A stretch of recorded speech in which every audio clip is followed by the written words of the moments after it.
Hello there, ladies and gentlemen, and how are we all doing? And I believe that I've actually left the sound on, so let me just quickly go back to the.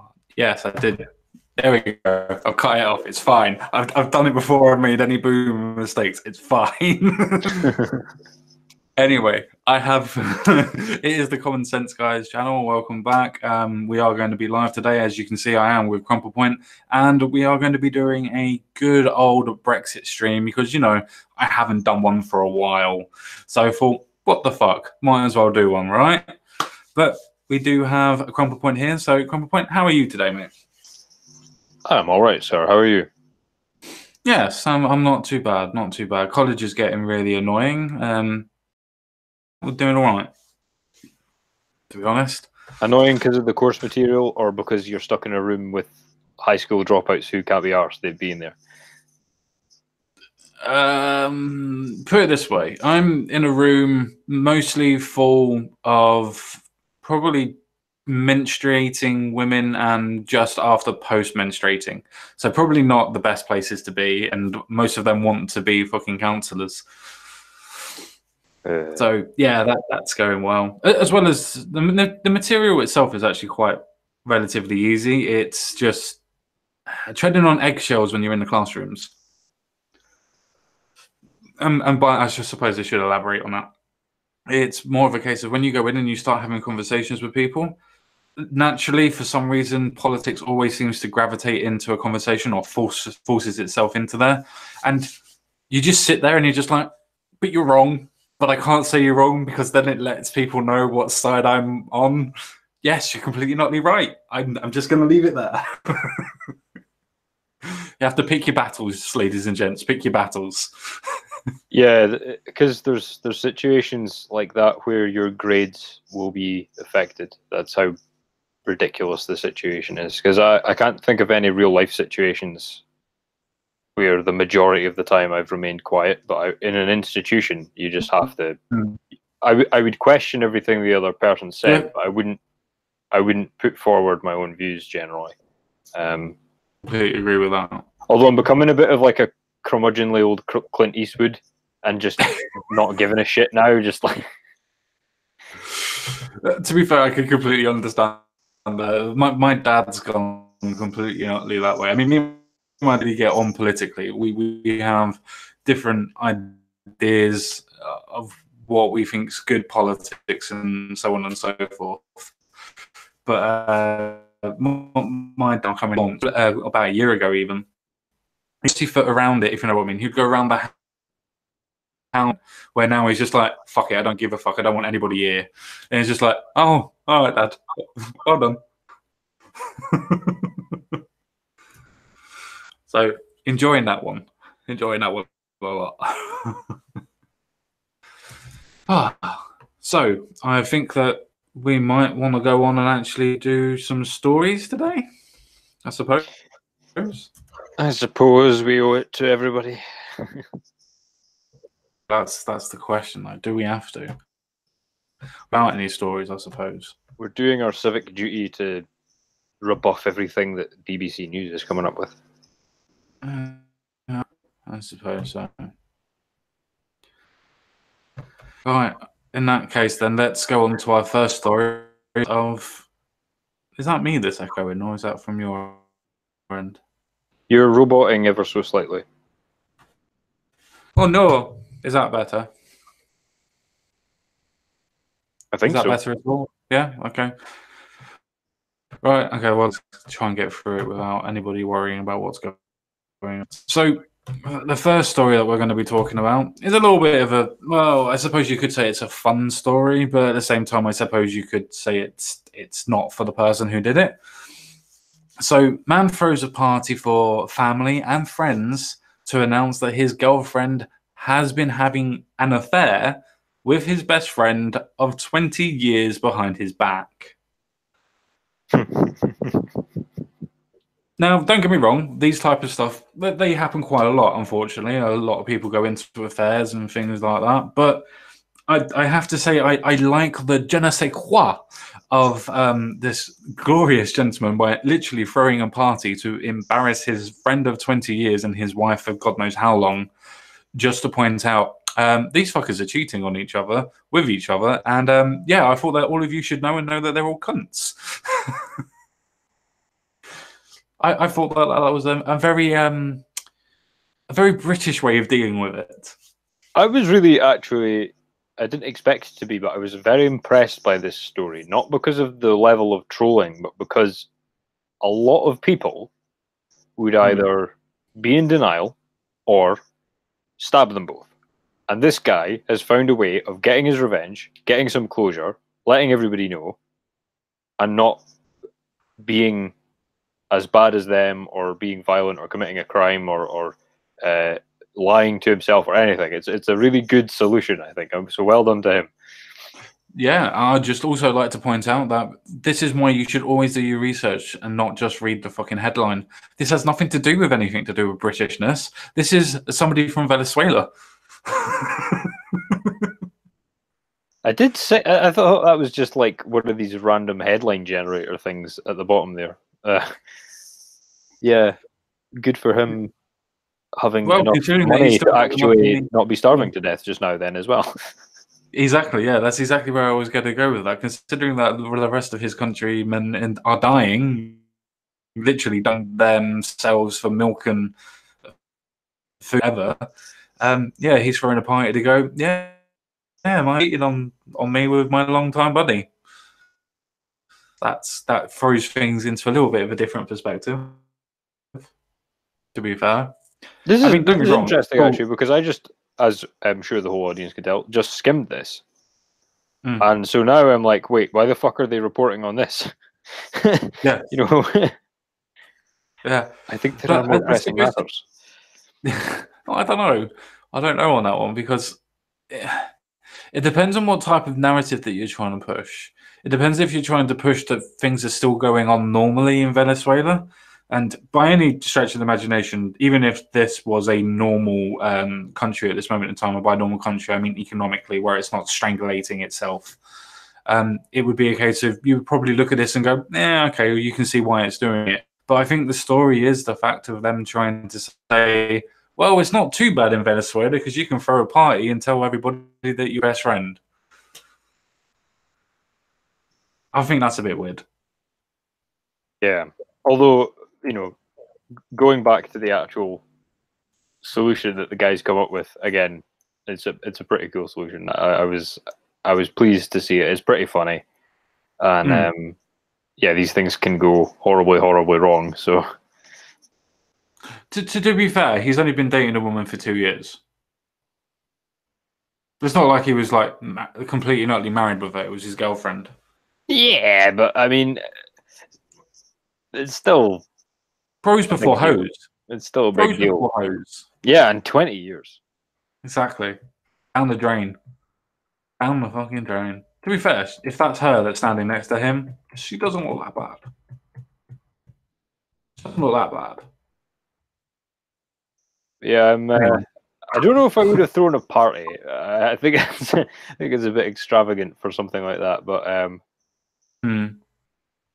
yeah, no, I think that was a good way to handle it. But now I am kind of wondering why the hell this newspaper is reporting on this instead of other matters. This is the reason why. His friend, Alberto Sabaverero, and whatever, is an economist and a congressman loyal to Venezuelan President Nicolas Maduro. That will be the reason why they did the story. His best friend of 20 years, Albert Sobavero, is an economist and a congressman to the president of Venezuela. That's the reason why they run the story. So he'll ruin your economy and your relationships. By proxy. Her phone and showed the stunned guest all the text messages they had shared. Wow. A Venezuelan man even accused Sabavero of looking to bankroll a lavish apartment purchase that Milana had been infatuated with. Infatuated. I will be able to read English at one point in time in my lifetime. That's just amazing. He's going to go off and buy him a $40,000 apartment as well to go and live with her. We now know the reason of the story, that this is when the country is literally falling apart, and literally the people that are supposed to be in charge are still spending. Remember, hardly any private businesses anymore in Venezuela, so it's all government run, which means all of the taxes and all the money that's going to the government are from the people and supposed to be for the people.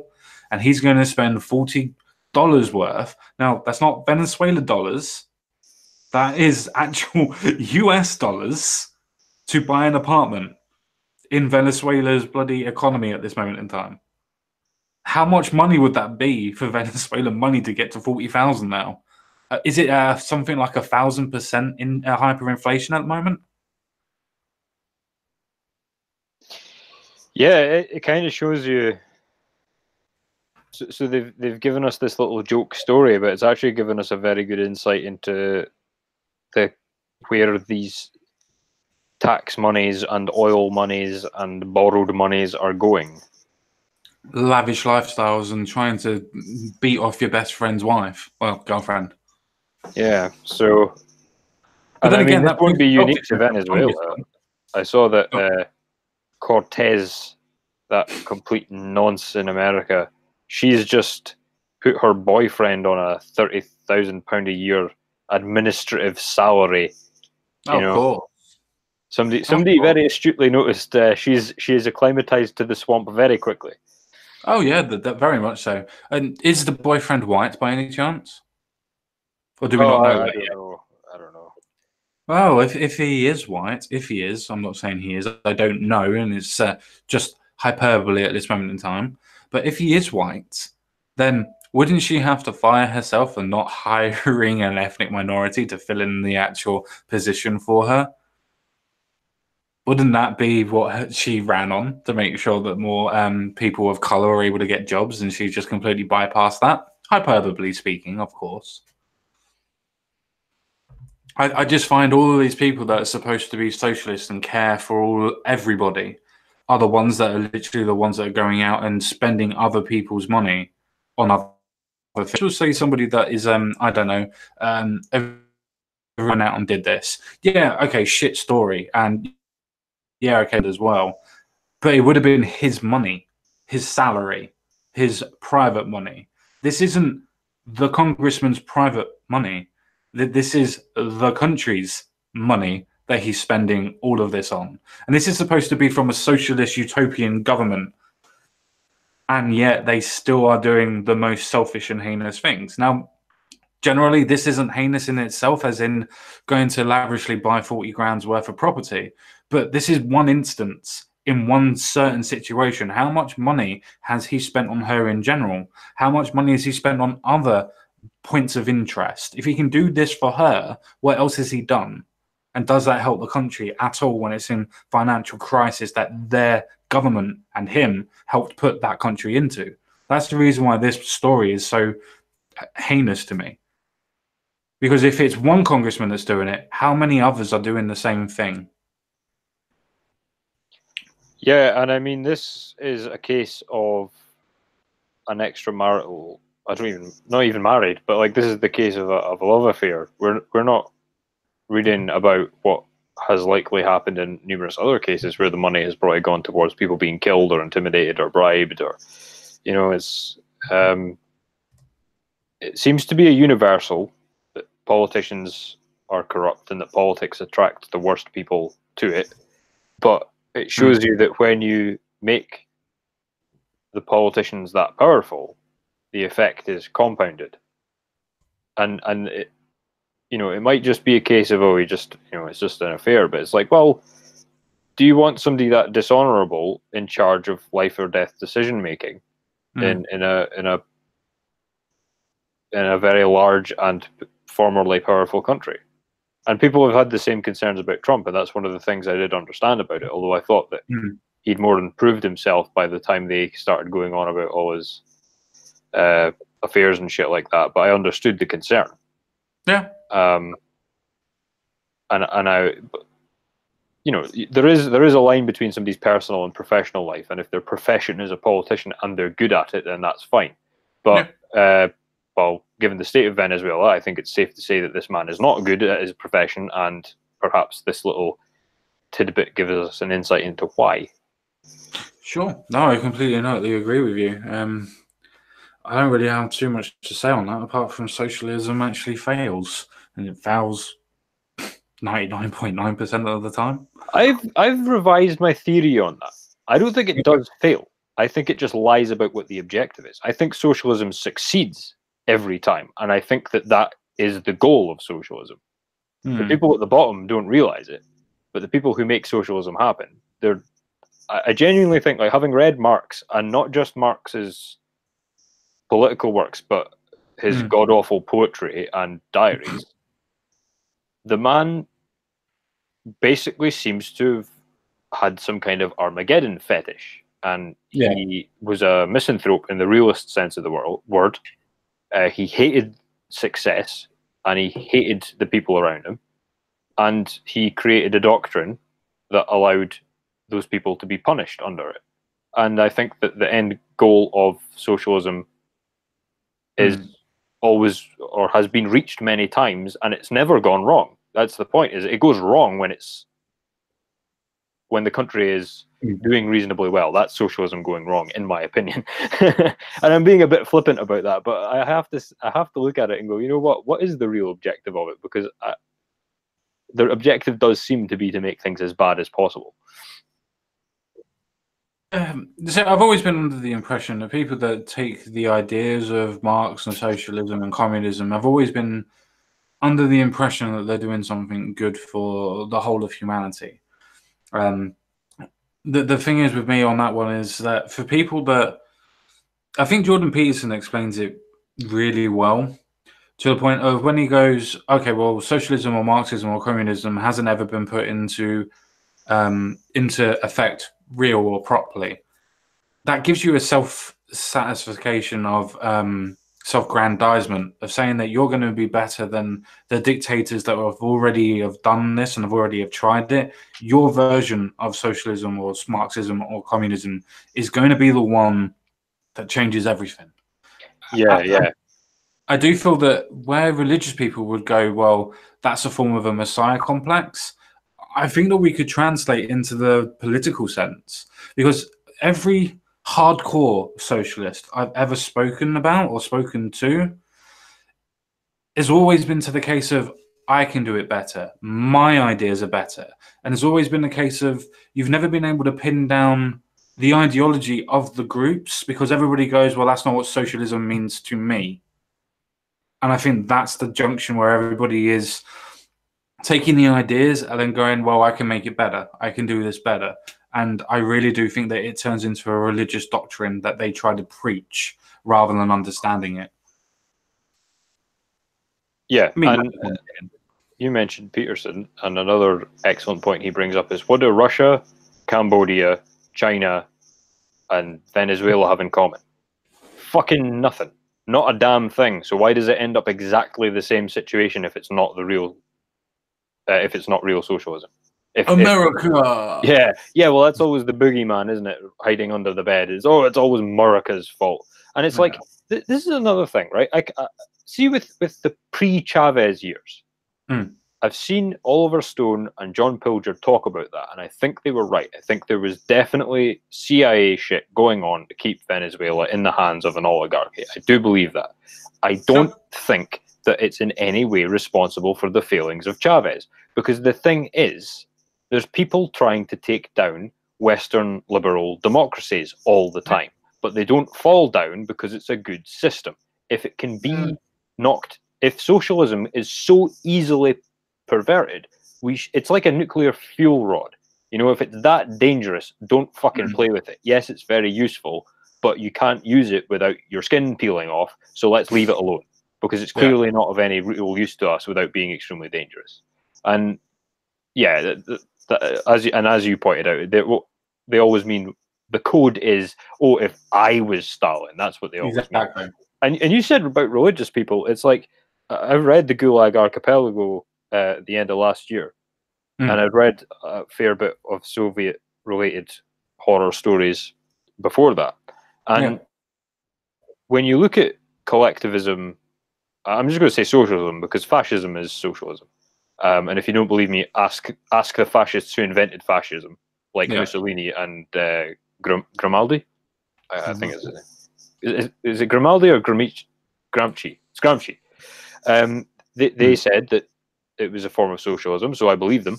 And it is almost satanic. Their actual term was it was a form of national socialism. Yeah, and it is almost satanic because it's like these people who don't know each other, who will never know each other, and who are thousands of miles apart. It's like this, invisible evil Cthulhu tentacle reaches into all their heads, and they have all the same ideas at the same time, and they become absolutely batshit crazy. And it's like you could use religious language in such a context. Oh, I definitely think so. The same as you can use religious ideas and doctrine into the idea of tribalism. It's the same thing. Well, the more and more people that turn to atheism or turn to the point of just not believing in general. And by the way, people, I'm obviously not a fucking religious person. I don't think crumplepoint is even looking at what's going on. People that drop one doctrine seem to pick as their passion and as their well-being of life. At least in my opinion, it does, because it seems that they may not be the religious zealot that's in Christendom or in Catholicism or in Islamicism. They may not be those people anymore, but they have now taken up the ideology of politics instead. And to me, that's just weird. Just taking up politics as the idea of religiosity is just weird to me. I've never understood it. I've never understood identity politics in its generalization. I've never understood it. I don't think I will understand it. Yeah. It's very... I saw a similar thing in regards to class warfare a few years ago. It was like this this cube with lower class, middle class, upper class. And it was like how socialists see everything, and it's like the upper class is the enemy, right? Yeah. And then it was like, what's actually the problem? And it was the cube was not actually cut up and down the way; it was cut sideways, with an equal portion of each class, and it was labeled greedy people. Oh, like, wow! This is your problem, people. It's not. It's people of every class behaving this way, and it's the same with any group. You've got people who join the group because it's whatever reason they have, and then you've got people who are identitarians, and they exist in every group. You get people who are identitarian about football, you get people who are identitarian about their skin color, about their religion, what food they eat. It doesn't matter. There's this sort of zealot mentality, and it creeps into any and every group of people. And no, I agree. I completely not agree with that synopsis. Completely. Socialism is, I guess, a special case because it's the only one I've found where it's a group built specifically for those people and only those people, and therefore they make up almost 100% of it. Oh, I still completely not agree with you. I should not be drinking Coke while I'm on stream. It's not going well. Mutant burp. I'll be fine. It'll be fine. I'll get there.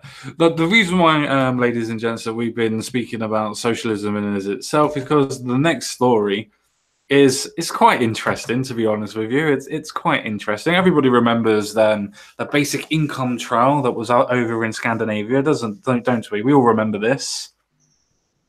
Well, apparently it didn't really work. It didn't get people back into jobs at all.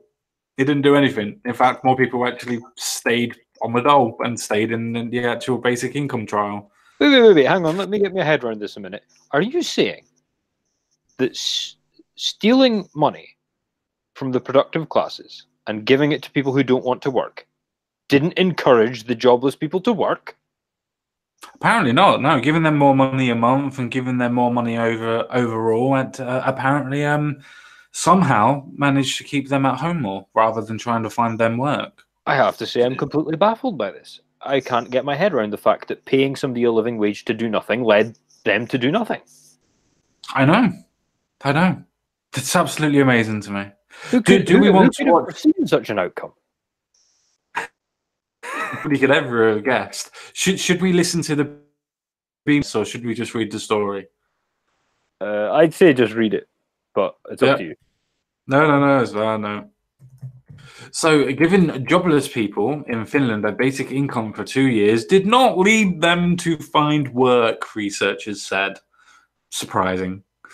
So, from January 2017 until December 2018, 2,000 unemployed Finns got a monthly flat payment of €560, £490, and $634, respectively. The aim was to see if a guaranteed safety net, oh, we've heard that word many times before, would help people find jobs and support them if they had to take insecure gig economy work. I think that's supposed to mean 0-hour contract work. I suppose they would have had some form of sanctions on there as well if they did, as well as they do in their universal credit at this moment in time, or job seekers allowance in general. But that's speculation. I won't go into that. Yeah, they debunked the 0-hour contract thing, so they've had to change it to gig-based. Yes. I know. It's amazing, isn't it? How everything that ever comes up that's against the idea of getting into work somehow seems to get debunked. So, why employment levels did not improve? The participants said they felt happier and less stressed, though. Because that's a win somehow. People that are paid to do nothing are happy that they're doing nothing. Can't think why that would fucking be. Can you, Mr. Crumplepoint? Nope, I'm at a loss. Yeah, no, that's fine. We will move on because we are at a stump why people that are getting paid to do nothing would be happier to do nothing. Not an idea, not a clue. It shows you how little people think about things. Like, what is payment? Payment is an incentive. Okay. When do you give somebody an incentive? When you want them to do something. Okay. Yep. So, what are these people doing? Nothing. What are you doing? Giving them payment, an incentive. So you're incentivizing them to do nothing. Yep. Ta-da! No, I completely agree. The reason why I wanted to pick up this story as well is because besides what you've just said about the idea of actually giving people incentive to go to work, remember most of the socialist and most of the communist ideas and idea points are if you give people money to do nothing, then they will want to volunteer for work. Oh, that doesn't seem to work, does it? Well, that's the entry sort of white belt socialism, because anybody who's like very socialist knows that money is evil and we need to get rid of it. So what they actually believe in is slavery, because they want you to be paid in the materials you need to live off of directly, which is what we did with slaves. So yeah. Here's your food coupon. Here's your water coupon. Here's your electric coupon. Come back when you want more. Oh, you want to come back tomorrow? Oh, that's well nice of you.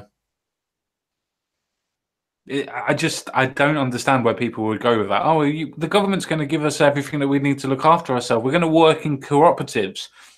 No, not everybody can work in a cooperative. Nobody can be a part of everything. It just doesn't work, which means people will be othered again anyway, even if you were able to usher in your utopian idea of cooperatives and the idea of people working for themselves. We have that. It's called private enterprise. But the thing is, you want to take the word private out and enterprise. Yeah, and it also shows you how wildly towards the authoritarians that the argument's gone. Because listening, if somebody just turned on that didn't know us, they would assume that we were probably like ANCAPs or something. I'm undecided on the whole welfare thing, right? Because I've had to use it in the past, but at the same time, I couldn't rule out the fact that there weren't any jobs around because doing business is expensive. So there were no jobs because the taxes were so high to pay for the social safety net that might have been why there were no jobs. That might not be the case, but it might be. So I'm undecided, and I'm not default against it, but I think it should be viewed with extreme skepticism. I've used it myself. I've benefited from it myself. I've seen cases where it's been a lifeline for people. I'm not dead against it. But this whole conversation is so batshit crazy towards one biased side that you'd think we were completely against any kind of, quote, social safety net at all, when Yeah. in fact it's just we're against their crazy schemes that are built on fallacy upon fallacy. Yes. See, I'm for a mixed economy. I've always been for a mixed economy. I think that the competition between the government and private enterprise would be good for both aspects. I think it would be the idea of being able to force the government to do better, and it will force the private sector to also do better. The competition between the two will inevitably make each other want to work harder and compete against each other. Because why would you want to work for a government if the private sector is so much better, and vice versa? It helps each other. It always has done. I've always seen it that way. And the fact is that I do believe in some form of social policies. I do believe in the idea of having social programs that help people that cannot work. I do believe in the idea of social programs that can't find work, that need a helping hand to be able to keep the bills paid. I like that idea. I think it's a good idea.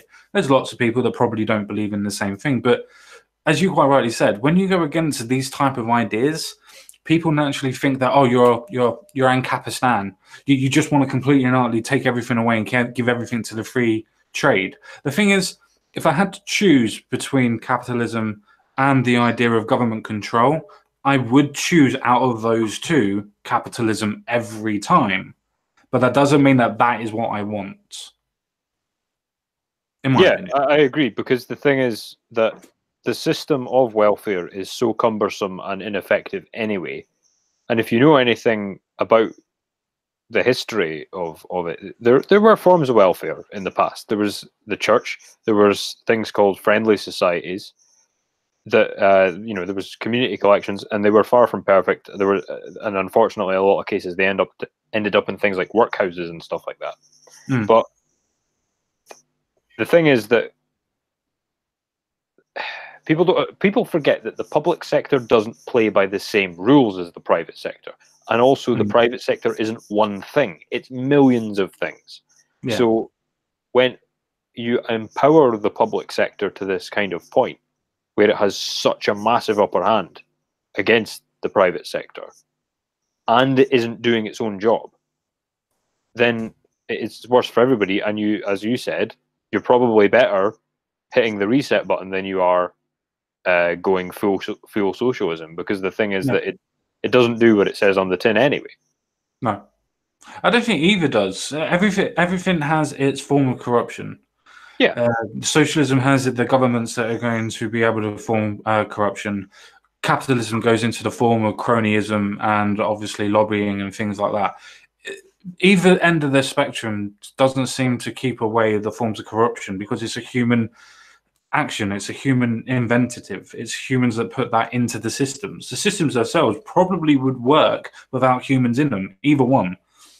But the thing is, if you give people unfettered power, as in you would do under communism, because they would be working for the government and the government would be in control, that means that there is more chance that the government at the time would use more control. Yes, corporatism and yes, cronyism in itself can help their company get what they want, but it wouldn't desecrate other countries.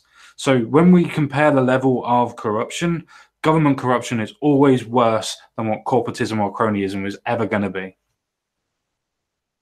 In my opinion, again. Yeah, well, I don't know, because it seems to be the same, as you said, it's the same subgroup of people that ruin it for everyone. So I guess my attitude is that a corporatist hellhole and a socialist hellhole look pretty much identical. There's probably more advertising in a corporatist one, and that's about it. But the issue that I'm having with this whole universal basic income thing is there's this absolute myth, this baseless myth. It was like something somebody would have said at a drinking party, and everybody went, "Oh yeah, that's a fair point," and it was never challenged. Which is, right, if you took all the amazing, talented people of the world who have fallen through the cracks, they're going to be doing the things they love doing anyway. And so if you give them a universal basic income, all you're going to do is increase their productivity and give them a better chance to be the next Einstein or whatever. And there's so many problems with that. It's like, firstly, there's no evidence that that's the case. There is absolutely no evidence that without the risk of defeat and failure, these great people would become great people. There's no evidence for that. There's also no evidence that there are a large number of these people, because the majority of people aren't fucking Einstein or Bill Gates. You know, that's why we remember these people, because they're extremely rare. So building a whole system to facilitate those people is really stupid. And like the if you take away somebody's ability to fail, you take away a reason, not all the reason, but you take away a lot of the reason to succeed. Because it's, well, look at the term safety net, right? It's like, what's the more impressive circus act? The trapeze artist that could do the amazing trapeze performance, or the same guy that does the same performance with no net? Who's better? Or what's better? What's the better performance? Well, obviously the one without the net is better. It takes more skill. It takes a better mentality. It's the one people pay more to see. And it's like, you know, I just don't see any evidence. I think you can break it down even easier to going to the point of, why do athletes train? They don't train to come last. They don't train to participate. They train to win, because if they win, they get better stuff. They get better in their career. They go places. They get somewhere. Where if they don't, they get thrown out, if you know what I mean. So yeah. So if you then say to everybody, well, it's a level playing field, everybody gets the same, then it doesn't then matter how much the athletes train, which means productivity, which means the training then stops, which means that the peak physical conditions of athletes then deteriorate. All it does is stop advancement. It doesn't improve advancement, because, as you quite rightly said, using this as an analogy as well, if you don't have the incentive to get yourself better, then you don't get the whole system better. Because it's not about the one person that gets better. It's about the fact that everybody else has to get better to be better than you in the first place. Yeah, again, in my opinion. The competition breeds success, yeah. Yeah, completely and utterly agree with that. The other thing is, it's just fucking demeaning. Like, you've got the freeloaders who are just never going to do anything anyway. So now they're just going to be this endless well of money. But there's also the thing of, like, you and me are from working class backgrounds, as far as many generations as we could possibly count, and we're meaning like very working class. And the thing is, like, it's insulting when you go out to work and your money isn't good enough and it's subsidized by benefits. And it's insulting when you can't get a job and you're forced to rely on welfare. It's an insult. And I've heard the whole thing of, oh, well, it's better than starving, blah, blah, blah, blah, blah. It's like, yeah, okay, but there's solutions to that. Yeah, get a job. Get a job. Or get together as a community. Use charities. Invent something. Like, this is the thing, is like, necessity is the mother of invention. And if there's no necessity to get better, kind of like with your athlete mentality, there's no reason to come up with a better system. Exactly. We've got a shitty welfare system that doesn't work. But it's just enough of a sedative that people aren't desperate enough to invent a better one yet. And they never will until it completely fails, in which case it'll be even more tragic than it already is. And it's like... And it is quite tragic. Yeah, and people talk about the benefit system in this country anyway, as if it's anything to do with... People always use the example of the disabled. And it's like... those are where the horror stories come from, because disabled and people with really bad medical conditions are the least able to fight for themselves and are the most dependent on the benefits. But the majority of these things is actually down to people who cannot find work because they're living in a town where all the jobs and businesses evaporated. That's the majority of the people that need welfare. I mean, there's that recent story that popped up as saying that an ex-drug dealer can't get enough money on universal credit to feed his family. It's like, don't get me wrong, fine, he's an ex-drug dealer. That doesn't really give me a point to be able to judge or anything else on that, fine. But at the same time, I'm sorry, maybe go and get a job. Why are you relying on benefits to feed your family? Why are you relying on government handouts to do that? Now, don't get me wrong, if you do have to rely on it, fair enough. But don't then complain that it's not enough money. The point is to give you a safety net. It's to help you survive. It's not there to help you live. Surviving and living are two different things. And people forget that. I think people forget how good we've got it as well, because like No. people in this country, like I have sympathy for people who need to use food banks. It must be extremely stressful and demeaning and scary. All that Free stuff. stuff. It Right. depends if you want free stuff. Yeah. They don't check to see what your financial records are, mate. If you go into the job centre and go, I want a food bank token, then you can get one twice a month. They don't do any checks on it.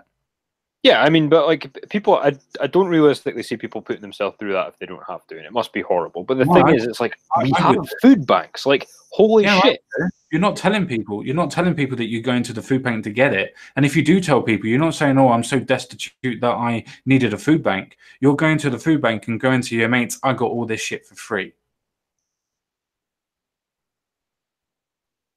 Yeah, It's but I just mean like the point I'm alluding to is that like people in this country do not starve. Yeah, it does not happen. It is a thing of the past. It's miraculous.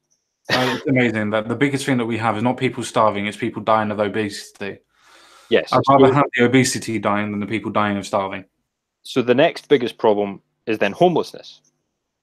So how do we fix that? Well, we don't fix homelessness with benefits. I don't know anybody who's managed to get themselves a new house off of, you know, a sick note. So that's not an issue for the welfare system. If people aren't starving anymore, then I don't see that we yeah, and I know we've got the social housing problem, but the thing is, like, that's a social housing problem. That's not a benefits problem. You know? To be fair, I've spent a lot of time with homeless people. I've known lots. I've been homeless myself when I ran away from home for a particular reason when I was younger. But besides the point, what I mean is that there is a high percentage, and I'm not going to say all because there are lots of people that do want to get out of being homeless, but there is a very high percentage of homeless people that just don't want to be in a home. They don't want to be in society. They're happy with the lives that they have. By far, they are happier with what they're doing. It's only people with the sense of morality thinking that, oh, I want to help these people find a home, is when you find people that are taking advantage. I don't mean them taking advantage of the homeless. I mean the homeless taking advantage of their help. And you see that more than the other way round. Yeah. But I just like I do accept that as a point, but what I mean more is the case of like the biggest threats in for the poor were always starvation and disease. Starvation's kind of gone. Disease is still an issue, but with hygiene, what it is, not nearly as much. And so then the next problem becomes homelessness. That's a pretty good for the worst. The people absolutely worst off than anybody else in society were doing well. And these alarmists are like, oh, we need to give everybody like 12 grand a year by default just for existing. Why? Because all you're doing is making them stagnate, because they're not going to starve, and 12 grand a year is not enough to pay rent or get a house. So the issue is employment. Now, you can't force people into employment, and you can't magic them a job if there is no business to employ them. So that's the issue. You see what I mean? Like all these people are trying to fix other problems with benefits, with welfare. And it's like, you see why they want to bring in these policies like the universal basic income. It's like, your problem here isn't a welfare problem. It's a housing problem, or an employment problem, or an aspiration problem, or a mental health problem. It's not a benefits problem. Yeah, I mean, we've been on the social issue for a little bit of time now. We probably should move on to the next one. Probably should. Though I did want to ask a little bit, to be fair, because I found it very interesting, because this is the BBC actually editorializing. I'll say one word eventually, right, at some point. But that depends what you think by work. Did it help unemployed people in Finland find jobs? Now remember, that was the sole purpose of this incentive, as the centre-right Finnish government had hoped. No, not really. So it didn't work then. It just didn't work. It was an incentive to get individuals into work. The reason why they think that it didn't work is because they need more time, because people were happy to sit on what they had and weren't exactly understanding why they were given what they were given. So they wanted to wait until 2020 for the final results to be published. That's what the BBC and some parts of the government are actually thinking is the reason why it didn't work. So yeah, that's quite an interesting take. One could almost say it's a hot take. They're like one of these Adventist cults. It's like, oh, it didn't work. We need to try it again. But it's like, but it doesn't work. It's like, oh, but it'll work this time. And it's like, oh god, find a different tune, would you? Yeah. Speaking of, oh, it might work this time, or it might work next time. Let's talk about surveillance companies, shall we? Let's talk about China outsourcing their surveillance companies, not to the West or anything else like that, but to actual dictatorial African governments, shall we? Let's talk about that. So China is exporting its digital surveillance methods to African governments. So interesting, isn't it, at this moment in time? So China has consistently been ranked by digital advocates as the world's worst abuser of internet freedom. The country, however, isn't just tightening online controls at home, but is becoming more brazen in exporting some of these techniques abroad, including Africa, says a new report from the US-based think tank Freedom House. So using a mix of official training providing technological infrastructure to authoritarian regimes, not me saying that, that's me reading it. This is from the actual story. To authoritarian regimes, and insisting that international companies accept its content, regulations even outside of China, Beijing is becoming adept at controlling information both inside and outside its borders. In actual fact, it's not being authoritarian. Technically, that's actually being totalitarian. You could actually argue the difference on that. Anyway, together, these trends present an existential, it's always existential.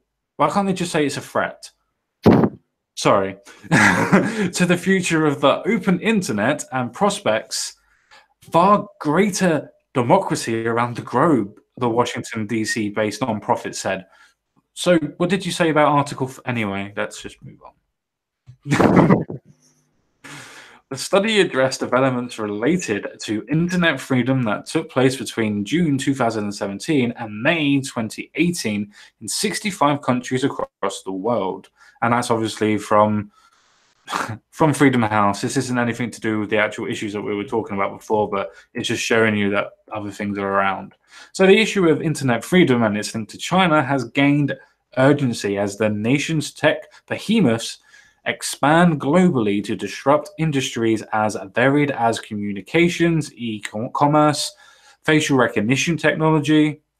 Well, they kind of would do, considering they're the ones that are building all of this up. So they would have... Anyway, and artificial intelligence. As part of its Belt and Road infrastructure project, the Asian giant is also developing a digital Silk Road. Why would you do that if you're opening for free internet? That seems interesting. Because everybody knows everything about what Silk Road is supposed to be. It's supposed to be the form of being able to travel illicit trading goods. So if you're literally calling something the digital Silk Road, the connotations from history would imply that you're trying to hide stuff on it. Just saying.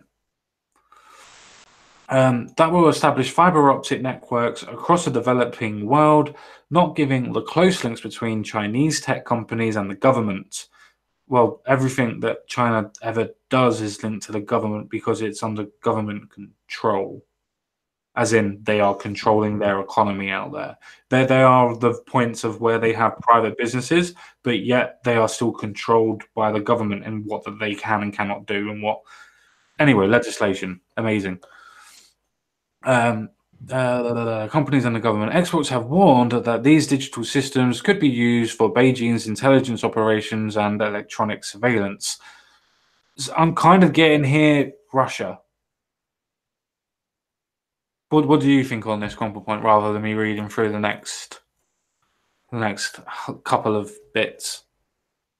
Yeah. So the Belt and Road thing. This is like This is basically a soft invasion, and I Okay. don't think we've really seen anything like it in the past. Not obviously.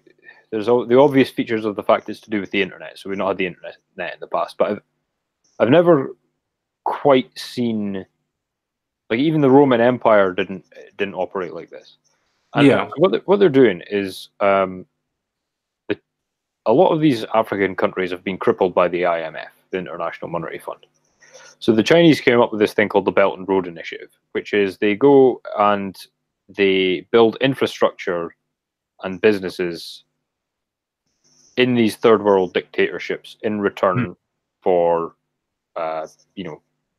repayment Control. on a loan at massive interest and favors.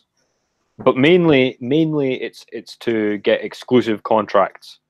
So it's like, even if Eritrea, for instance, can ever pay back its debt to China, the point is that it can only use Chinese infrastructure now. Yes.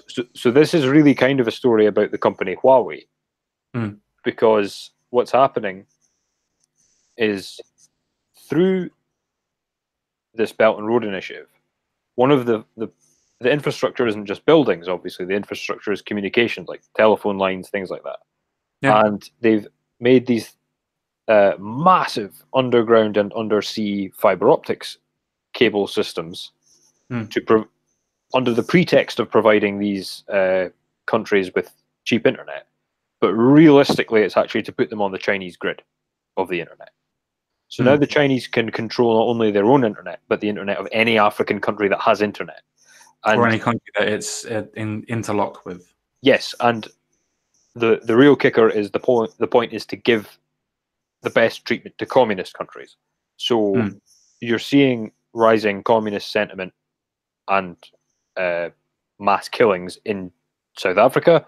The reason is that the Chinese are backing the ANC, the South African regime, and the communist factions in South Africa. And they're doing this in Eritrea, they're doing it in other countries as well. And so they've not had to send a single troop. They've not had to buy any politicians. They've not had to threaten anybody. All they've done is provide this infrastructure, make them reliant on it, and threaten to pull it away. Because what we know about dictators is they can never afford to actually provide the people with any services. So now dictators can actually afford to, because the Chinese are paying for it, but they're selling their country to do so. And it's fucked up. No, I completely and totally agree with you on that one. I mean, I was trying to, should I say, alleviate the actual seriousness of what the situation is, to be fair, because, for instance, we all know that China is basically one of the biggest and well, it is the biggest form of internet and technologically advancements that are happening anywhere in the world at this moment in time. And the thing is that if they are getting in through the back door, and remember, if they're selling their technologies to countries that don't even really know how the internet works or how computers work, and I'm not trying to be that out of the way, trying to say, oh, it's horrible for them or they don't know what they're doing. I'm just trying to make the point that most of these countries don't know what they're doing, and China are leading the way and giving them this. There's always a back door, especially for companies that are the ones that are making the actual points and making the technology. There's always a back door. So even if the dictators somehow manage to pay off China for the loans and everything else that they're doing to build the infrastructure and that's there, and then being able to pay off the point of being able to use the internet and whatnot and make their businesses more better, the point is that they will be able to still control them by proxy by saying that we're going to give you a virus or control the system from remote locations instead. It's just weird. It's just weird, in my opinion. I mean, it just seems that people don't really understand that if the government itself is censoring its own citizens, do they not think that the government themselves would use their influence to censor other people into their way of thinking? As in a way of, as you tried to allude to, crumplepoint, to the point of trying to lead proxy wars, as in the wars of not being able to necessarily send a single troop, but still conquer different countries. Because it's not about physically conquering the countries anymore. If you control the infrastructure of the company or the computer systems that run that country, you effectively control that country. That's the reason why so many countries are now more worried about cyber warfare than they are about warfare. Mm-hmm. At least that's in my opinion of what's going on anyway. Yeah, and so like going back to your quip about Russia, it's like there is a good rule in foreign policy when it comes to our government and the American government, which is if Russia's being accused of it, it's the Chinese that are doing it, and it's worse than you can imagine. Sure. The Russians are terrified of the Chinese. We made a horrendous mistake by leaving Russia out in the cold, leaving it only allies like Iran and China, because Russia would much rather be mates with us. Oh yeah, I completely agree. Our sentiments and our ideologies more align together than what Russians would do with China, regardless of what their political stances were in the past. Generally, most Russians would agree more with Westernized values than the Chinese values, for instance. Yeah. But I think that a lot of people are not realizing that the more and more that countries are now selling infrastructure and selling products to each other, especially when it comes to computer programs. I mean, it tried to allude to the point of facial recognition as being used for different countries. I know that a big thing in London at this moment in time is the fact that they are running a facial recognition in big cities again. Does that mean by proxy that if the company themselves, because they would have to do it to be able to do routine maintenance checks and see if there's anything wrong, would they not get a sample, or if not more than a sample, of what they are doing to be able to keep maintenance up on that program? So by even proxy of not even letting them, they're still getting information of what's going on in the capital and in the country in the whole without even losing a single troop or policy. They're letting countries come into their own backyard without worrying about what's going on. Yeah, that's exactly it. And it's even worse than people realize, because it's not just a case of they can wake up, smell the coffee, and use a different fucking internet service provider. It's like, no, Huawei and the Chinese Communist Party run companies built the cables. They cannot be separated from the internet itself. You would have to nuke your country's internet back to the dark ages and start from scratch if you wanted rid of it. It's I don't know what the expression is, but it's a crack that runs right through the system now. And so all your mobile phones, all your telephone calls, everything can be monitored by the Chinese. You can kick the Chinese out. You can use different companies, and they will still always have that hard line, literally that hard line into your system. And it's all because of these ridiculous dictators. And it's the West is at least starting to wake up to this, because America have completely banned this kind of, they've called them peace cables, and yeah, I know they've completely banned them. They've no American government employee, I think, is allowed to own a Huawei phone, and they've arrested this chief financial officer of Huawei because of all this sort of stuff. But the Brits, we haven't woken up to this. We're still engaging in the Peace Cable Initiative. The EU are still using Chinese undersea cables. So it's a big problem. I mean, what do you think is a bigger problem? The instinct of China taking over by proxy, union, for our instance, in our case, taking over by a Democrat through the front door? Is the back door worse than the front door? I don't think there's any. They're just different, you know. They're as bad as each other. They're just different because you could say that it's. What does it matter? Because if China weren't doing it, the NSA were doing it before China was doing it. Yep, the China are just getting better at it, and have less scruples and less people watching them to see what they're up to. Sure. So it's going to be somebody. Somebody's always going to be the king. But the thing is that China has done this really insidious and clever thing of. This will sound a bit conspiracy theorist, but you'll see the logic when I get to the end of it. You've got China. Nobody is paying attention to them because they are far off and they own so much of our media already that you're not allowed to cover a lot of what they're doing. So what they had the idea of, right, all these third world countries, that is just latent talent waiting to be communist, waiting to be used by us. So instead of doing what the Americans and the British do, of going to all the successful countries and trying to be pals with them, the Chinese by force can make people do what they want. And so, like their own population, so they go to these dictatorships and teach them to dictate better. But then people flee these dictatorships, and who has an open door immigration policy? The EU, and Britain and America. So what's happening is they're exporting people from these countries where they've built these control systems. They come and live here, and even if they make a success of themselves here, they're bringing the technology, the mentality, and the connections with them, and the money. So it's like you say, it's the back door, and it's less violent than an invasion, certainly. So it's better in that respect. But it's very much I guess a coup. You could call it a soft coup, because like what can a parliament do against something like that? Well, like you said, the only reason that they can really do is nuke themselves back to the Stone Age and then come back. And I meant that figuratively, not literally. The reason why I asked that question was because, for me, if somebody has control of your democracy already, as in how the EU does, there's not much that you can do to get out of it, even if you realize it.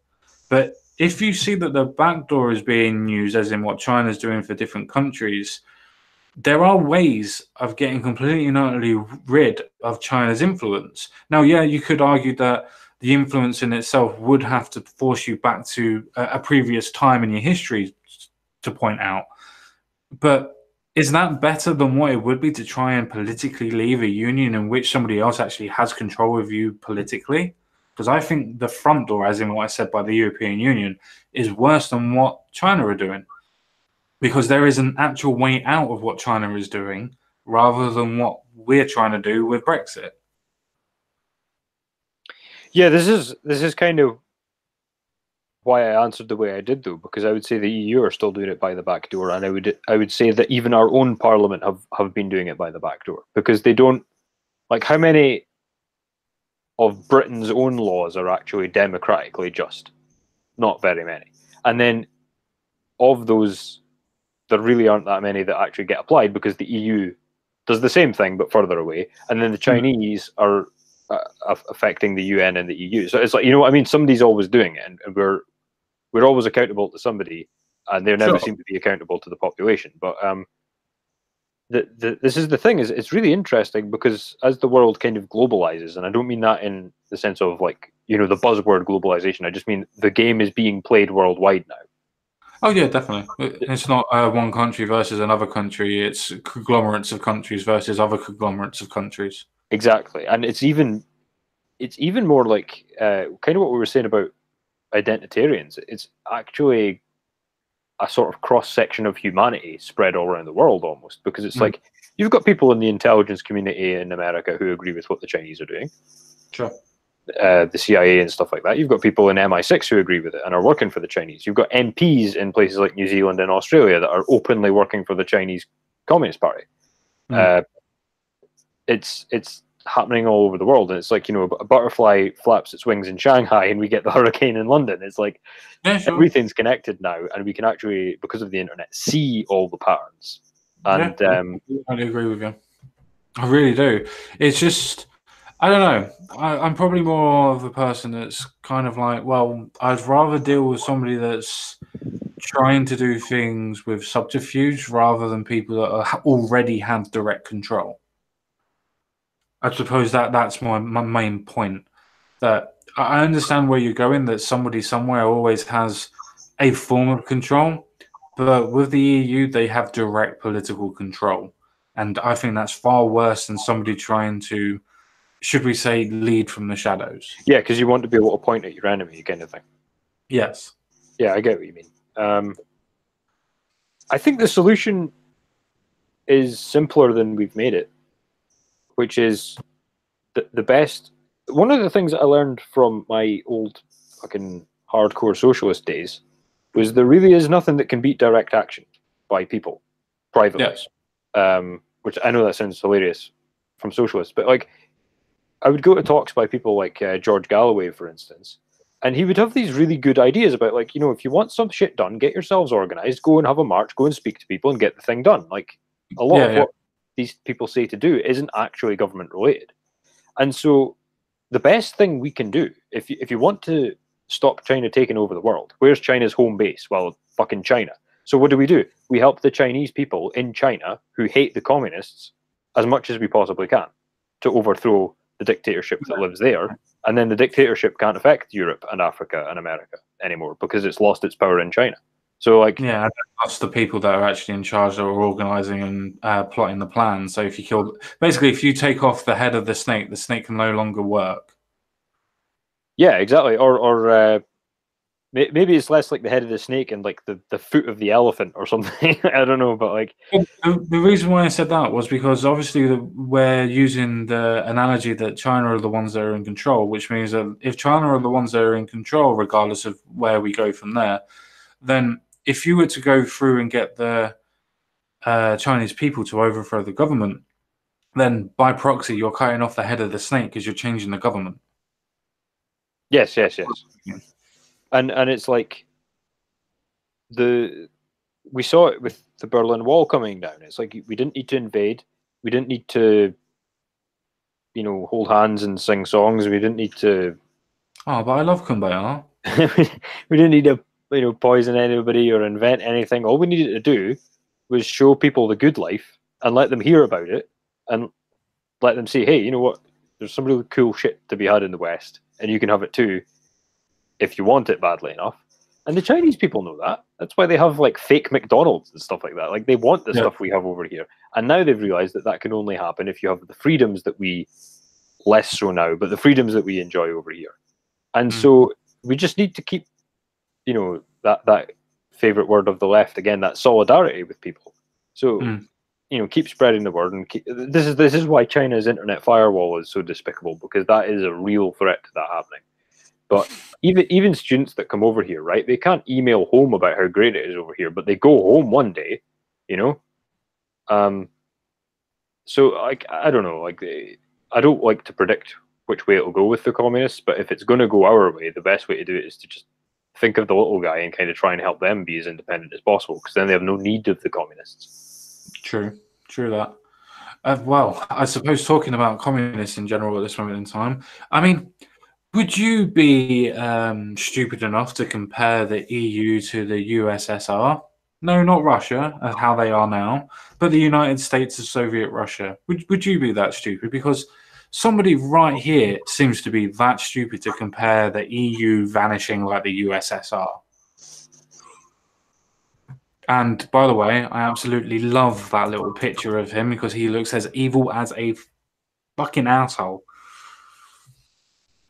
So, pro-Europe majority must wake up before the continent sleepwalks into oblivion and the EU vanishes like the USSR, says billionaire financier George Soros. Or for anybody that's on the left, Mr. G-Man. Why is it that George Soros gets to be a billionaire financier instead of a Nazi collaborator, but Tommy Robinson has to be a ex-EDL member instead of a journalist? Because it's narrative. But it's just a simple answer on that one, isn't it? It's just narrative. Yeah, it's that question of framing again, isn't it? It's like you give people the same information two different ways, and it has a completely different effect on them. Yeah, but because George Soros is a billionaire financier, he is, and Tommy Robinson is indeed an ex-member of the EDL. But if you know that Tommy Robinson is currently a journalist and George Soros was formerly a voluntary Nazi collaborator, it does change your opinion of both men slightly, doesn't it?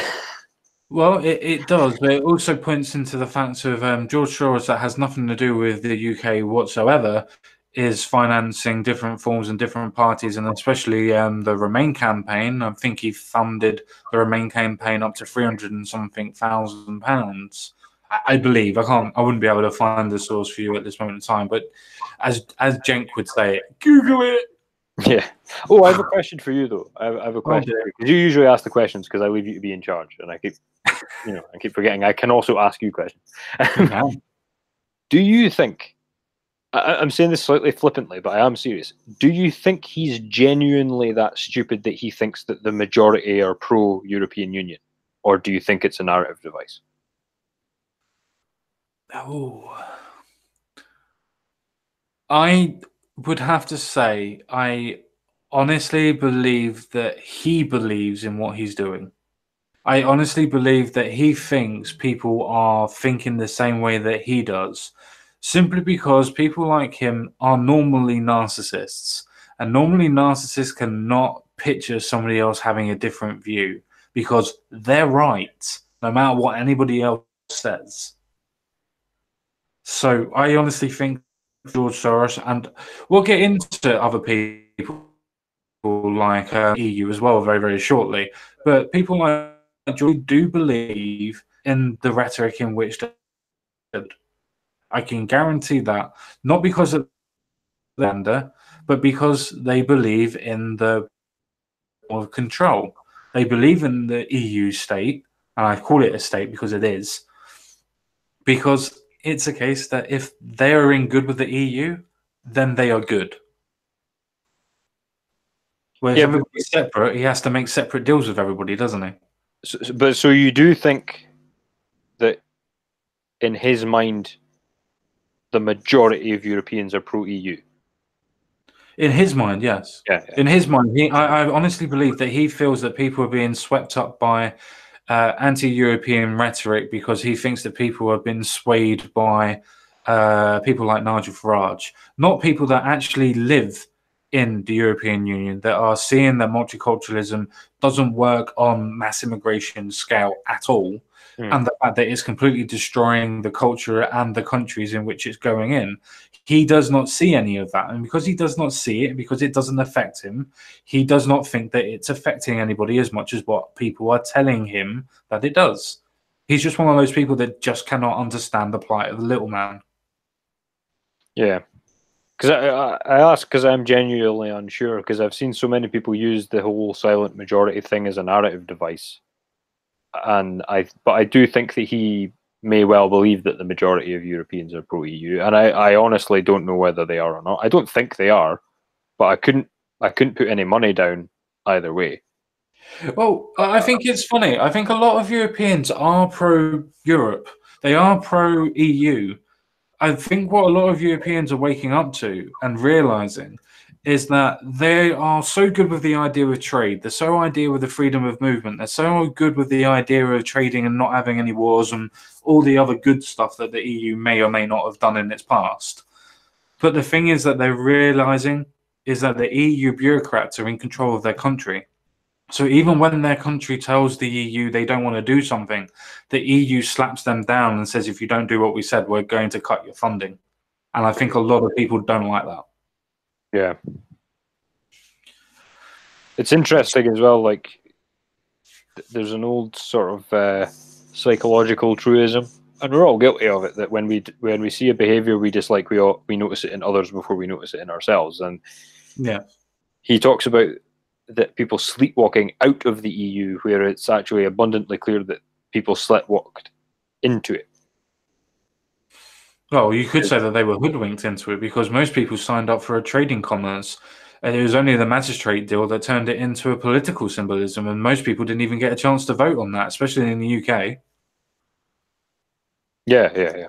And then they got the pleasure of voting for it, what, 2 or 3 times in Ireland? They voted for it twice in Ireland. The first time, majoritively, it was a case of they didn't want it, but it was below 36% turnout, I believe. And somehow they were able to get more of a turnout, but it was a case of the people that didn't want to vote for it. They also had Irish people that didn't want to vote for it because they didn't see the point of having a second referendum, so they didn't turn up. So a lot of the people that voted no last time just didn't go out and vote. From what history seems to tell, anyway. Though I suppose that will be changed very soon anyway. The narrative seemed to be changing a lot on history. But the reason why I picked this story wasn't necessarily to talk about George Soros. It was the fact of how he actually compares the Soviet Union to the EU. Because he's not saying the Soviet Union was a bad thing, because he doesn't want it to go away like the Soviet Union. I don't know if you can understand where I'm going with this. Because if Soros said the EU faced going the way of the Soviet Union if people didn't act to save it, meaning that by proxy, he is saying that he would believe in saving the Soviet Union because he's using that as a comparison. He's actually comparing the Soviet Union to the EU. Carry on. I was just saying it's a very good observation. Because to use another horrifying dictatorship, like imagine he'd gone, well, if you keep this up, you're going to end up the same way as Nazi Germany and more fool you. It's like, that's not a good thing. Exactly. But that's the point that I was trying to make on this one. It's fine him having his political beliefs and political ideas, but he does see the EU similar to the Soviet Union in the fact of the EU is being able to conglomerate all of the countries and dictate to the other countries what they can and cannot do, same as the Soviet Union blocs used to do to the other outlying countries. It's the reason why, if you notice, all the old Soviet countries, as in Romania, Hungary, Czechoslovakia, Croatia, there's a couple of others as well that all seem Poland. All seem to be pointing out against all of Russia, all against the EU by saying it's turning into a form of dictatorship. And they are the ones that are fighting it, saying, no, we've seen socialism before, and this is turning into a socialist regime. It's amazing how people would just go out of the way and call people like Orbán, the Hungarian president, and say that it's a case of he's just completely and utterly horrible and he's a racist. When all he said, the same as the Polish president, is saying that, no, we just don't want to take on any immigration. We cannot handle it. And that's coming from a country to tell another political union that it doesn't want to do something and begging for it not to be sanctioned, and it's still being sanctioned and being beaten like a child in the corner, so to speak, by an aggressive parent. Because that's what the EU is doing to them. Yeah, I think the thing with this is, though, that Soros and Lagarde. Oh God! I'm sorry. I was just looking at this picture. Does look like a fucking villain there, doesn't he? But yeah. All these sorts, they know that people, like the people, don't listen to them. These speeches are made for the influencers. Mm-hmm. So the events are public and they're publicly covered, but the only people that go to them are the movers and shakers of the world, and. So he knows he can speak freely in front of these people. He knows that he could say, oh, communism and Hitler are all great and I love them and we're going to carry on that way as if nothing's happened. And that ordinary people on the street are going to be completely oblivious to the fact he said that. And that the people in the audience share his view of that. Because it's like these commies never went anywhere. Well, they did. But I mean, they didn't all just... 1991 didn't just happen and they all just died. It was like... No, they went places. They found new jobs. The European Union is comprised in a large segment of former Nazis, and or at least it was they were the architects of the EU. And it's like they don't just evaporate when you beat their political system. They go and find a new political system to infiltrate. And so that's the people he's speaking to. And I think you make a great observation that he's not using that term out of carelessness. He's using it out of carefreeness, you know? Yeah. He's not being stupid, he's being carefree. Yeah. I completely not agree with you. He has absolutely no fear that people will hear that he thinks the USSR was a potential model to compare the EU to, because he knows people aren't listening to him on ground level. And you mentioned the Eastern Bloc. That's another. I know I keep bringing everything back to China, but it's just in the same way that we find ourselves criticizing the SJWs more because nobody else will. I feel I have to talk about China more because nobody else will. And China are using the Eastern Bloc as a way to infiltrate the EU. So, for example, if you take the Czech Republic, after their communist stint, they had a completely laissez-faire, free market capitalist country, which was extremely successful for a long time. But then some of the old communist leaders have started to creep back into parliament, and they've made buddies with the Chinese, and they've now started importing Chinese policies and, amenities like we were talking about with the internet censorship and stuff like that. And then that's managed to creep its way into the EU. And we know from that speech that you've just read us that the EU are more than happy to be like the USSR. So they're fine with the communists coming over the border, so to speak. And you could, they're not even hiding it now, which is worrisome. No, very much so. I mean, I just wanted to read this last little bit, which I'm not on the right page because I'm a fucking idiot. If they don't, the European Union will go the way of Soviet Union in 1991. Well, wouldn't that be a good thing, considering that the Soviet Union wasn't necessarily the greatest thing that ever happened to the world in general? So neither our leaders nor ordinary citizens seem to understand that we are experiencing a revolutionary moment. But obviously you do, Mr. Soros, because you're so wise and wonderful. That the range of possibilities is very broad, and that the eventual outcome is thus highly uncertain. And I bet that fucking scares the shit out of you that you can't control it. Soros continued to say that he believes the impending elections of the European Parliament in May this year will be pivotal for the future of the continent, because he can see that there is a rise for the populist movement on the right. I hate using that word because populist in itself just means what's popular to the people. Doesn't mean anything considerary, but apparently it does to mainstream media, which is amazing. But he argued anti-Europe parties will enjoy a competitive advantage. That's nice. Well done on that one. You actually realise that people are against the European Union, but are still trying to say that people are against Europe. Bit of a difference. And obviously he's still stuck to his same opposition of Brexit, which is still funny. So what do you think about that, considering that he's still trying to compare the Soviet Union and the EU together? Yeah, I think that it's telling, because when you're supporting something, you usually equate it with another thing that you support, unless you're giving it a damn good telling off, So it could be that, but I think it's more likely that he just thought the Soviet Union was a good model. I don't know, but for example, I think that the Roman Empire was a good thing. So I would compare it to the fall of Rome rather than the fall of the USSR, which I despise with every fiber of my being. However, if I wanted to insult my allies, I might compare them to the USSR because I was that angry with them. So maybe that's his angle. I don't know.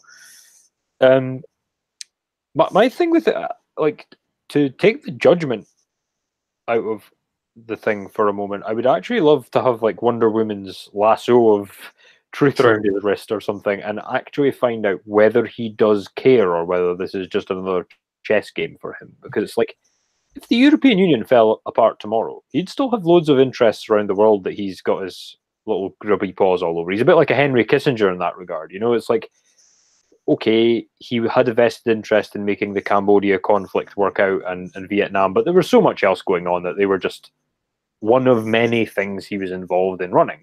And I think Soros is a bit like that, but I wonder if it does keep him up at night, and he does have, if he does really desperately want this to work, or whether it's just a challenge to him, because we know he's got more money than he could ever hope to spend, you know.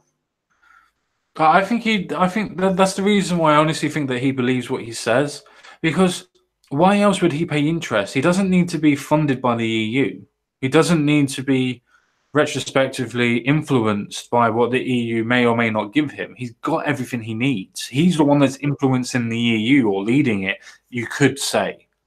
So why in the hell would he be the one that needs to be bribed or pushed forward as a speaker? That's the reason why I honestly think that he believes in what he says. Should we have a direct listen to what he actually says as well, rather while we're here? Yeah, go ahead, because I'm genuinely interested in what he has to think as a human being, and I use that phrase loosely. By the way, if the advert pops up first, it's not my fault. I have not gone through this prerequisitatively. There we go. 20 seconds of adverts, everyone. I'm just going to mute my mic. Crumplepoint, go ahead. I'm not taking it away. I'm not singing along. What do you take me for?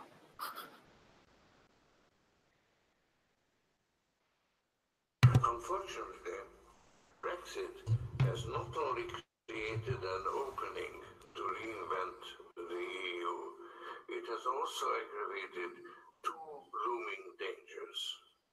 First, it unleashed a crisis in the financial markets, comparable only to 2007-8. Sorry, I will play it all. I will play it all. But it's funny that he says the financial crisis of 2008. The financial crisis of 2008 or 2007 as well in general was caused by government influences across the world. It was caused by governments and banks being able to decide what they wanted to do, and the banks taking the risk with the laws that the government repurposed to give to the banks. It shows you, like, it's an onion skin layer upon layer of fallacy as well, because the 2008 crash wasn't the 2008 crash. It started in 2006, and it was only briefly held off because of when it really started in 2001. Like, so they love to. It's just lie after lie after lie. I call it the onion of lies, because it just you peel it and peel it and peel it, and then there's no center to it. I think it's called something like the Gish Gallop, that if you keep on saying lie after lie, you can't address all of the lies. Which, to be fair, at the beginning, he was saying that Brexit caused an existential crisis. Again, that fucking word that I love. Causing a crisis for the European Union, because it's going to repurpose and redesign what the European Union means to other people. That's the point. That's the reason why people voted to leave the European Union. That's the reason why there is an anti-EU stance on it. Not an anti-European, but an anti-European Union stance that's growing in Europe, because people are seeing it as corrupt. And people like you are backing it, Mr. Soros. Anything else to add, Mr. Crumplepoint? Just briefly, it's amazing. The rhetoric cannot be underestimated, because the other thing is, okay, say everybody was against the European Union. That doesn't mean they're against a union of European countries. Like, the European Union is a very specific organization with a structure and people that work for it and buildings. Like, you could have a new one after it that's a more populist, user-friendly model, and is still like the UN of Europe. It could still happen, like, and be good. But the thing is that, you know what, you get what I'm saying? It's like, no, I completely agree. The European Union is not. It's a very specific organization, but because it's got that name, People think Yes. that if the European Union disappears, then the words European and Union can never be used again, you know? Yeah. I mean, I remember talking to the Britisher about this many, many, many months ago, I think almost 2 years ago now, actually, to be fair, where we were talking about how the EU seems to be turning into a state. And I basically said to him that once it gets its army, its own European army, not NATO army, but its own European army, it will be a state by definition. It has its own currency. It has its own capital. It has its own song. It has its own national anthem. It has its own laws and infrastructure. It has its own army that's coming up, remember. All of those are criteria to becoming a autonomous state or country. It has met almost all of them. And once it gets its army, it will be classified as a political state or country, by definition. So, should I carry on, or do you have something to add to that? No, I'll fire away, fire away. Yep, no worries. Right, let's get on with Mr. George Soros. This has been unfolding in slow motion, but Brexit is accelerating it. It's likely to reinforce the deflationary trends that are already prevalent. What the fuck? I don't know if you saw that because I wanted to check it. It was a comparison between the sterling and dollar. Why didn't it show the European Union as in the euro currency and sterling? Why didn't it compare those two? Why was it sterling and the dollar? Why didn't it compare its own European currency with the dollar or with the sterling? Because remember, sterling is not the euro's currency. So why show that as a point of saying that there is a difference that's going on in the European Union when the sterling doesn't represent European currency? It could simply be to show that both the dollar and the euro, the dollar and the pound are doing well, and the euro is not. It could be that simple. I don't know. Let's see if I can get to it. Eurozone has been No, it doesn't even mention anything to do with it. Look, because of restrictive fiscal policies. it didn't mention anything to do with the euro whatsoever. It was between the sterling and the dollar, which is not European currency for a start. So Could I be don't to know. show that the pound can compete with the dollar while the euro can't. Well, that's the reason why they're showing it, because the pound is competing. Yeah. But they're trying to say that with that graphic, that is trying to say that Brexit is destroying the economy. Well, let's put the sterling against the euro then, because we all know that the dollar is increasing. And it has done, especially from when this was going on, because the economy was going up. I believe it was up to what, 3.8 on the GP by that point, or was it close to 4? I can't remember. It was increasing quite dramatically compared to everybody else in the world. And yet you can't really compare sterling to the dollar when sterling is in the European currency. It just doesn't work. It just can't work. That doesn't compare anything. But then again, let's carry on. I think I've dribbled on this for a while. I just like the lies. I like pointing them out. Now it has to contend with an impending slowdown. The orthodoxy of German policymakers stands in the way of the only effective response.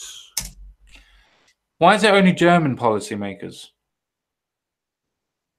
That's Well, what I would because like. we know they run this show, don't we? I like that phrase that popped up, buyer's remorse. As if buyer's remorse is a legitimate reaction. Like, Yeah. it's a legitimate reaction. I don't understand why you don't get buyer's remorse over something that's amazing. You get buyer's remorse over something you either found to be a pile of shit or you didn't want in the first place. So that is a very interesting phrase to use. Well, I find that very interesting. And I find the whole thing is, why in the whole of the European Union is it not European policymakers? Why is it specific set countries that are the policymakers? I'm not trying to infer anything onto German people or anything else like that, but if you're a believer of the European project and you want the EU to continue as it is or whatever, then wouldn't you say that the EU policies and the EU policymakers are the only ones standing in between us and the others? Wouldn't that be more logical for your narrative to be able to continue rather than pointing out that German policies are the only ones that are keeping the European Union afloat, as in the same thing with the European Union only being afloat by the German GDP at this moment in time? Well, we know it's the Germans that are the true believers in this. You know, the Mediterranean countries are sick fed up of it. The French are just fucking, well, you've seen the state of France recently. The Brits are trying to leave, and so the you know, who cares about Belgium? So the only country you've got after that is Germany, and they are the ones that, you know, like they're the ones that believe in it. They're the ones that architected the EU in a large way, and they're the ones that are advocating, you know, the austerity and the going in and replacing people's democratically elected leaders with committees, things like that. So Yep. Which is why I was wondering whether they were saying that if they were under the narrative that the European Union is best for the country and best for the countries in Europe, why say that it's only German policymakers that are the ones that are making a difference? The inference is that Germany is in control of the European Union, not the European Union. it could be a double. It could be the other meaning though, equally. Because I say that, and like, you know, for the viewers that are watching, it's like me and CSG are having a conversation, and we're trying to work this out as we go. We're not claiming to know all, and to that effect, I think that maybe on the flip side, it could actually be that the French and others have advocated a zero tolerance approach to anything Britain wants done, whereas the Germans have tried to be conciliatory. Like Merkel tried to actually get us a better deal than we were getting. And you know, from my instance, I don't want to cut you off because the idea was a good idea. From my reading, Germany, everything bar the policymakers are telling Germany that they need to make a deal with the UK because of everything else that goes on. The same as every single policymaker besides Macron is telling Macron and the European Union they need to do a deal. Every major country that isn't actually the policymakers is telling their country to do a deal. It's only the European Union that is saying that they don't want to do a deal, and the main reason for that is because they don't want to give other people ideas of leaving. this is another thing that's interesting about the structure of the EU as well, because due to the fact that the EU are accountable to no one, the Germans and the French can blink and can panic and can wobble and can go, actually, we would like to make you a deal. The likes of Verhofstadt, for instance, and Tusk, they don't have that problem because they weren't elected by anyone. And I think Verhofstadt might have been, but like, you know what I mean. Like, they're in the EU for life. They're accountable to no one, and so they can say, no, we're not going to give you. Let them eat cake, and nothing will happen to them. Whereas if Merkel or Macron monumentally fucks up, then they don't get to be prime minister again or president or whatever. You mean like Merkel deciding that she needs to step down because she knows that she fucked up with the migration policies? Yeah, no, exactly like that. That's exactly what I was thinking of, because that will never happen to any of the EU people, because you can't lose an election if you're never elected. Well, if you're not elected by the populace and you're only elected by bureaucrats. Well, they're not elected. I've had that argument with countless people. Oh, they are elected. They're elected for every term, and it's like, but they're not elected by the general populace. They're elected by people that are elected that are elected. They're not even elected by the populace at all. Yeah, and then it doesn't count anyway because the powers that allow that election to hold weight were never voted on. So the powers themselves are in fact undemocratic and illegitimate. Yeah, well, before we go on to any more tangents, because we're supposed to be going on George Soros rather than attacking the EU, we've got more than enough time to attack the EU on the next 4 stories. Having a Eurozone budget that could at counter-cyclical policies. Meanwhile, the banking system of continental Europe has not recovered from the earlier crisis. It will now be severely tested. So the continental banking system hasn't recovered, but every other banking system in the world seems to have recovered to a fair point. Not necessarily to the point as where it was, but has recovered enough to be able to trade relatively normal. So that sounds like the EU needs us more than we need it, in my opinion. What about yours? I think that he's coming from the point of view of it's just a Eurocentric point of view, and he's trying to keep it relevant to Europe. And I think he is correct. The banking and political institutions have never recovered from the 2008 crash because they never addressed the 2008 crash. They stuck a plaster on and continued as normal. So, sure. So he's not wrong. And you know, you'd be foolish to underestimate George Soros. Like, no, I'm not underestimating. It's no, just not you. Sorry, like that. You know. No, I meant in general. Even with what I was saying, it's not a case that I was underestimating him or I wasn't trying to put words into his mouth. Remember, this press conference or this panel instance is talking about the shock of Brexit and how it affects other people. And the reason why I framed my question and point in the way that I did is that it affects Europe more than it affects the UK, which means that Europe should be the one looking for a deal, not what they are doing in trying to push for a no deal. I think it's because they're trying to terrorize Britain into not leaving. And so trying to make the deal as worse as possible. Yeah, so they're because this is the interesting thing, and this is why so many Remainers have flipped over to leave, is the ones that are saying, oh, you'll not get a deal, are trying to terrorize us into staying. And then the ones that want us to make a deal are making the deal so bad we can't possibly accept it. And it's just like, well, what do you actually want? You're just abusing us because you can. Like, that's all you're doing. And that's why so many of them, and those are not my sentiments. That's the people I've spoken to or heard from or watched on TV who have flipped. That's why they've flipped, because they thought they were part of something bigger. They thought they were part of a union. They thought they were part of an organization that had their interests in mind. And they saw that this organization's only interest, in fact, is flexing its muscles, bullying them, and making them degraded. So I think that I agree that they need us more than we need them.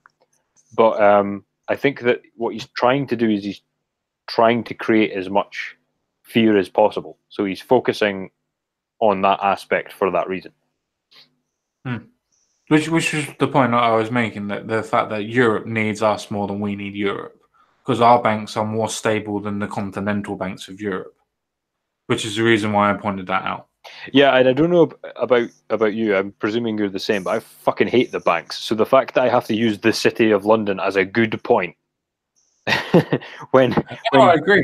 I hated it when I had to do a video. I had to do a video about Jeremy Corbyn, about all of the banks and everything else like that. I hated the fact that I had to go through all the points of the banks and pointing out that everything that Jeremy Corbyn was saying about the banks was completely and utterly fucking wrong. And I hated doing that. But the point is that sometimes to point out fallacies that people are using to scaremonger, you have to defend the indefensible sometimes. And sometimes you have to do it that way. Yeah, because you're just telling the truth. And that's the way of it. And that's why we never get anywhere if people are going to be that dishonest as well. Yes. Because, you know, we can't even begin to talk about the fact that the marriage of bank and state is so insidious. We can't even begin to talk about that, because what we need to talk about first is, okay, the economies are structured that way, and with that being the case, our model is better than the European model and more competitive. And that's the truth of the matter. No, obviously, that's the reason why our banks have secured more and been able to do more, where the European banks haven't, which, again, was the point I was trying to make. Right, shall we continue with this? Because it's starting to get late and we've got some stories to get through. Yep, go ahead. You know what needs to be done. Unfortunately, political and ideological disagreements within the Eurozone have stood in the way of using the ESM as backstop for banks as well as sovereigns. See, I don't know if you guys saw what he did there, but he was basically saying that having differences of political opinions is what's causing us this problem. In other words, saying if you just believed in what I believed, we'd be fine. Do you disagree with that assessment, or have anything to add on to that?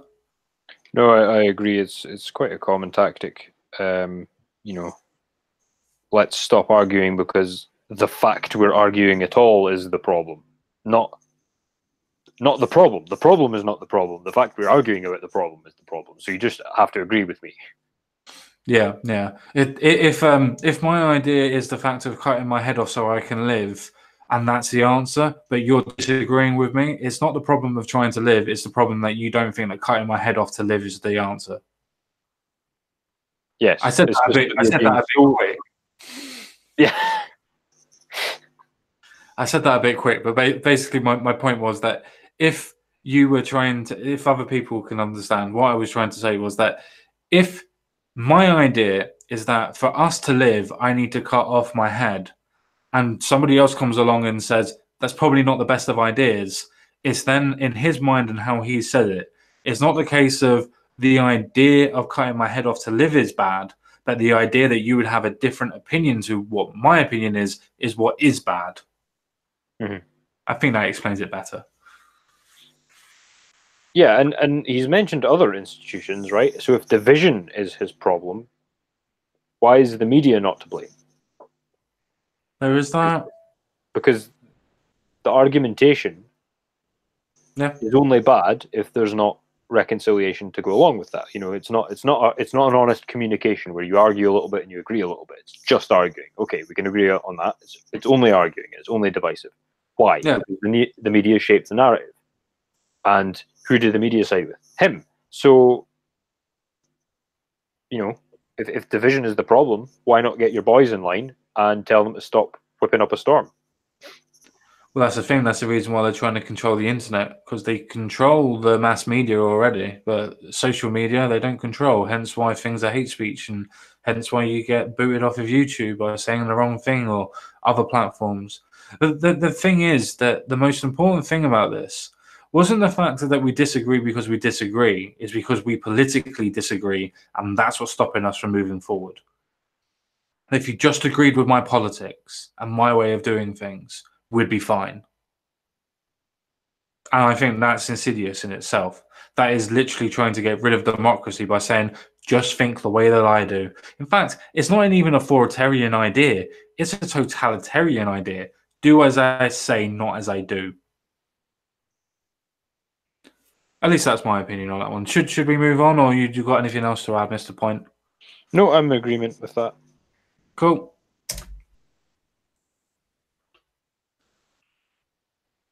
Second, the EU faces growing military threats.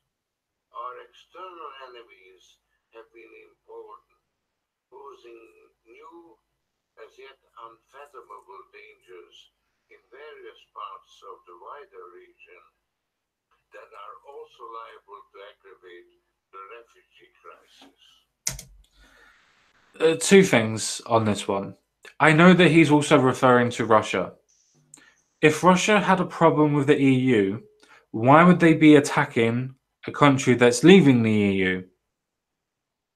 Now, don't get me wrong. I'm not saying that Russia didn't do it. I'm not saying that the government did it. I'm not saying the EU did it. I'm just posing a question. If the Russia is an enemy of the EU, why attack a country that is leaving the EU? And for second point, the refugee crisis is an absolute fucking laughable joke.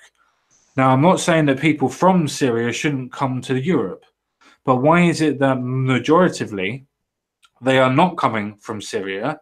They are coming from North Africa. That's not Syria. Syria is in the Middle East, not Africa.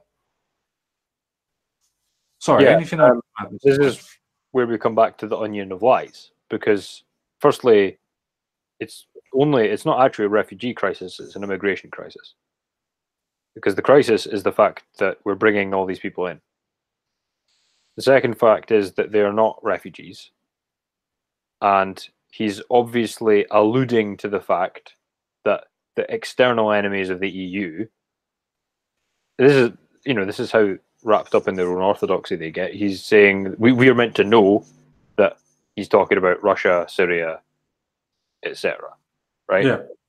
So this is where it gets to the point of like comedy as well, because he's basically saying that Brexit is exacerbating the Syrian civil war.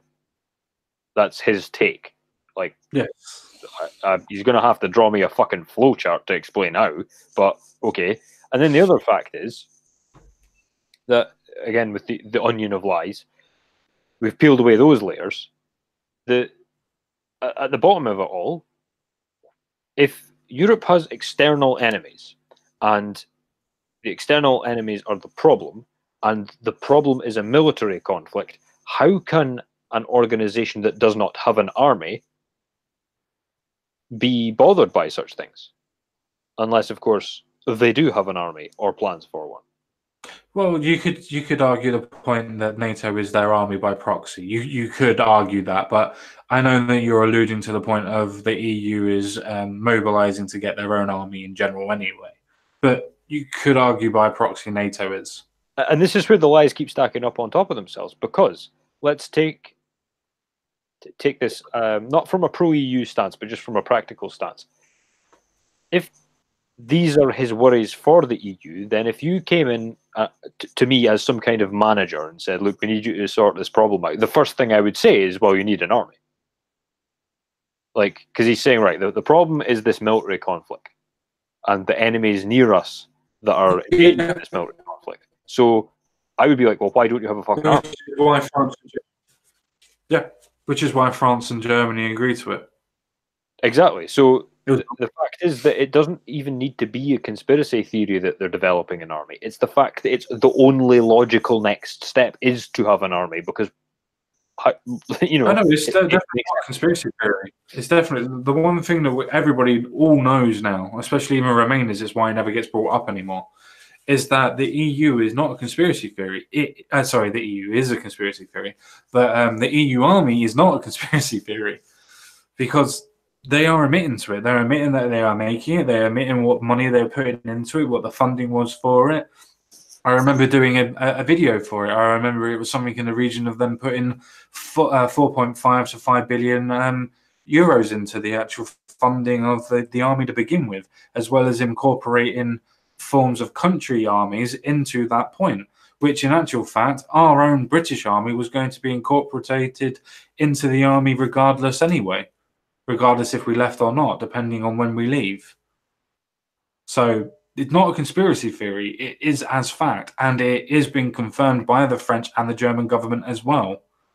That's the reason why it's not being reported on by the BBC and Sky News. It never was, because they would have been proven calling everybody a conspiracy theorist on it.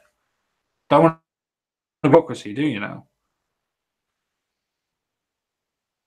No, and let's not forget that the EU have, through the back door, reintroduced the death penalty. Sorry, what? They've reintroduced the death penalty because you can be shot for causing riots under EU law. So that's under the fucking sorry, not France, under Spain. Yeah, so like we as Britain decided years ago, whatever you think of the decision, it was our decision. We decided we are not having the death penalty anymore. Yet, under European Union law, without trial, you can be shot for creating, I can't remember the phrase they used, but a riot. And you can be shot without trial, and it can be legal. So that's a death penalty, right? It's a very quick death penalty, but it is the death penalty. And so a country that has rejected capital punishment has actually had it reintroduced and imposed on them.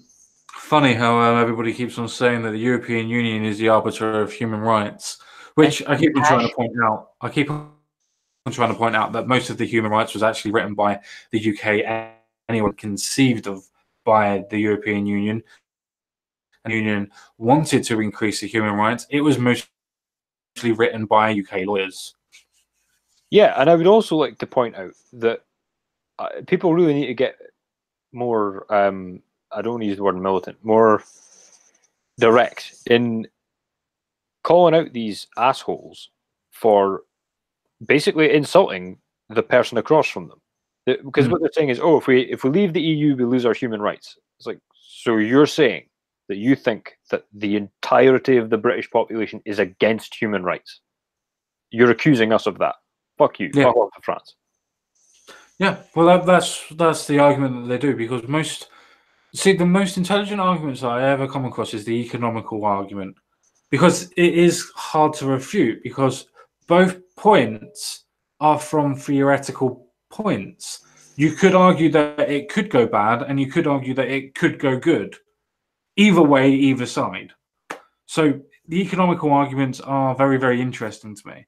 But when it comes to morality, I don't see how anybody could argue that a faceless bureaucracy telling other countries what they can and cannot do with their own sovereignty is any way in which way the moral superior to a country saying what it cannot do itself. I just don't see it. Yeah, and also you can argue this is what every dictatorial totalitarian regime argues is, oh, but look at the economic progress. Like there's this pile of bodies and broken families and miserable people just stacking up behind them like Baghdad Bob. But they're like, oh, but look over there at all the economic progress. It's like, yeah, but what about behind you? You know, the principles? What about those? No, I completely not agree with you, mate. If you abandon principles, you can get the pyramids, the British Empire, all these sorts of things. Yeah, abandon the principles. Look at all the cool shit you can have. But the thing is, you create untold misery doing it, and slavery, and all that shit. Well, the thing that I really find interesting about people that argue the points of slavery is, okay, the past was bad, but there are indebted servants and slaves by proxy name in the Middle East at this moment in time, in Indonesia at this moment in time. There are still black Africans selling black Africans to the Middle East as part of the slave trade. If slavery is so bad and you see it as so bad, why are you not going after the people that are still using slaves? Surely the argument would be that slavery is bad and everybody agrees with you, but why are you not going after the countries that are still doing slavery rather than the countries that don't have any slavery or want slavery? I just never understand people that argue that point. It's like the reparations argument. Okay, if you were directly affected by slavery, you deserve reparations. You were not directly affected by slavery that happened over 200 years ago. It's physically impossible. Sorry. If you want to talk about reparations for Jim Crow, maybe I could get behind you on that because you may be directly affected by it, or somebody would be. But to get reparations, you have to be directly affected by it, not circumstantial, not by a proxy of children or generational effectiveness. It doesn't work like that. To get reparations, you need to be directly affected by it. I just don't understand people anymore. Yeah, but then again, I completely and utterly fucking derailed that talk because we're supposed to be talking about George Soros. Yeah. Oh yeah, that guy. Right. Just in reference to that last point you made, I was saying to Conscious Caracal today because, as we know, Jacob Rees-Mogg put his foot in his mouth yesterday about the Boer War and all that. Yeah. It doesn't really matter. That was just the context. In the context of what you just said, what me and Conscious Caracal were saying is quite applicable to that, because I said to him, if you're alive today, you have no responsibility for what your ancestors did. You Correct. only bear responsibility if you try and cover up what your ancestors did. Correct. Because then you become an accessory, and by law, if you become an accessory, you're part of the crime. Yeah, and you're performing that act in the present, you know. Yeah, no, I completely agree with you. Right, let's talk about another criminal. I mean, let's talk about Soros. It's against this background that I propose to discuss the refugee crisis with special emphasis on the financial needs it presents. I won't address the human rights and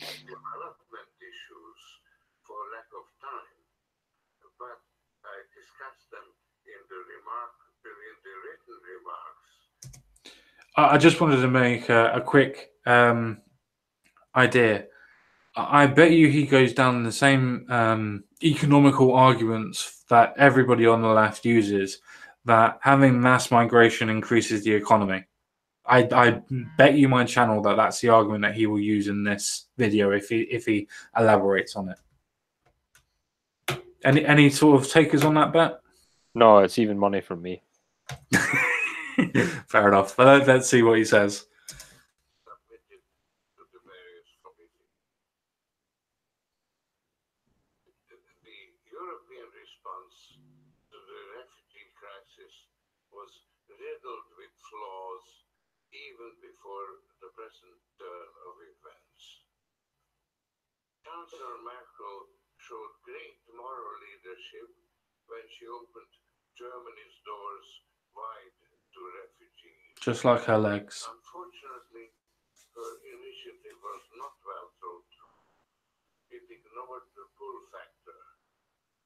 When the sudden influx of migrants overwhelmed the capacity of the authorities, public opinion turned against her.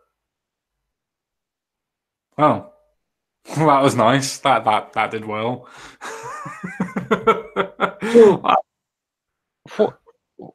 That would have been much better if he'd opened with that and actually itemized what mistakes that they've made and how they're going to change. Surely. Yeah, no, I completely agree with you, mate. I really do, honestly.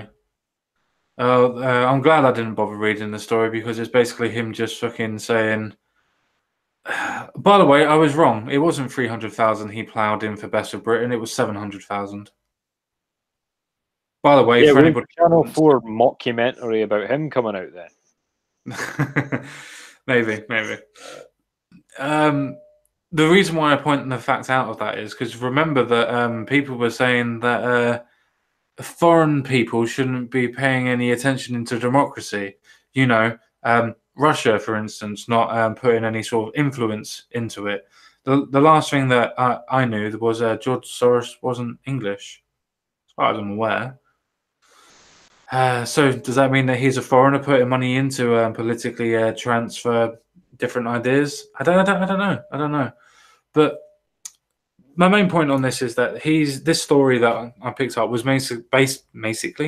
basically him saying that he feels that he's being presented as the bad guy, and there's a reason for that, because you are.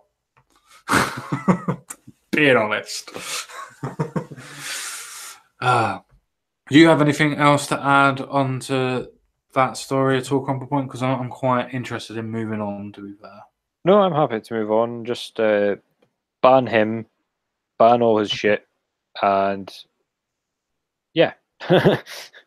Do a hunger. I'm not interested in banning his shit and doing that sort of stuff. I think even his forms of reparations have gone too far, if you understand what I mean. Nobody's really going to be able to get stuff back for it. But nah, you're right. Like, Soros is like a fucking skin infection. The best thing we can do is get some sunlight and air in there. yes, You know, like that. The whole thing about him and his organizations and half of their power, half of it's money, the other half is people don't know who the fuck they're dealing with. yeah. Well, I managed to fuck that up. Let's hope that doesn't. That's it. There we go. We're back to where we were. Because I'm very, very interested in this. Because this is Donald Tusk, which is the European president, that has said, and this is his tweet, which is underneath Guy Verhofstadt's tweet. I've been working with that.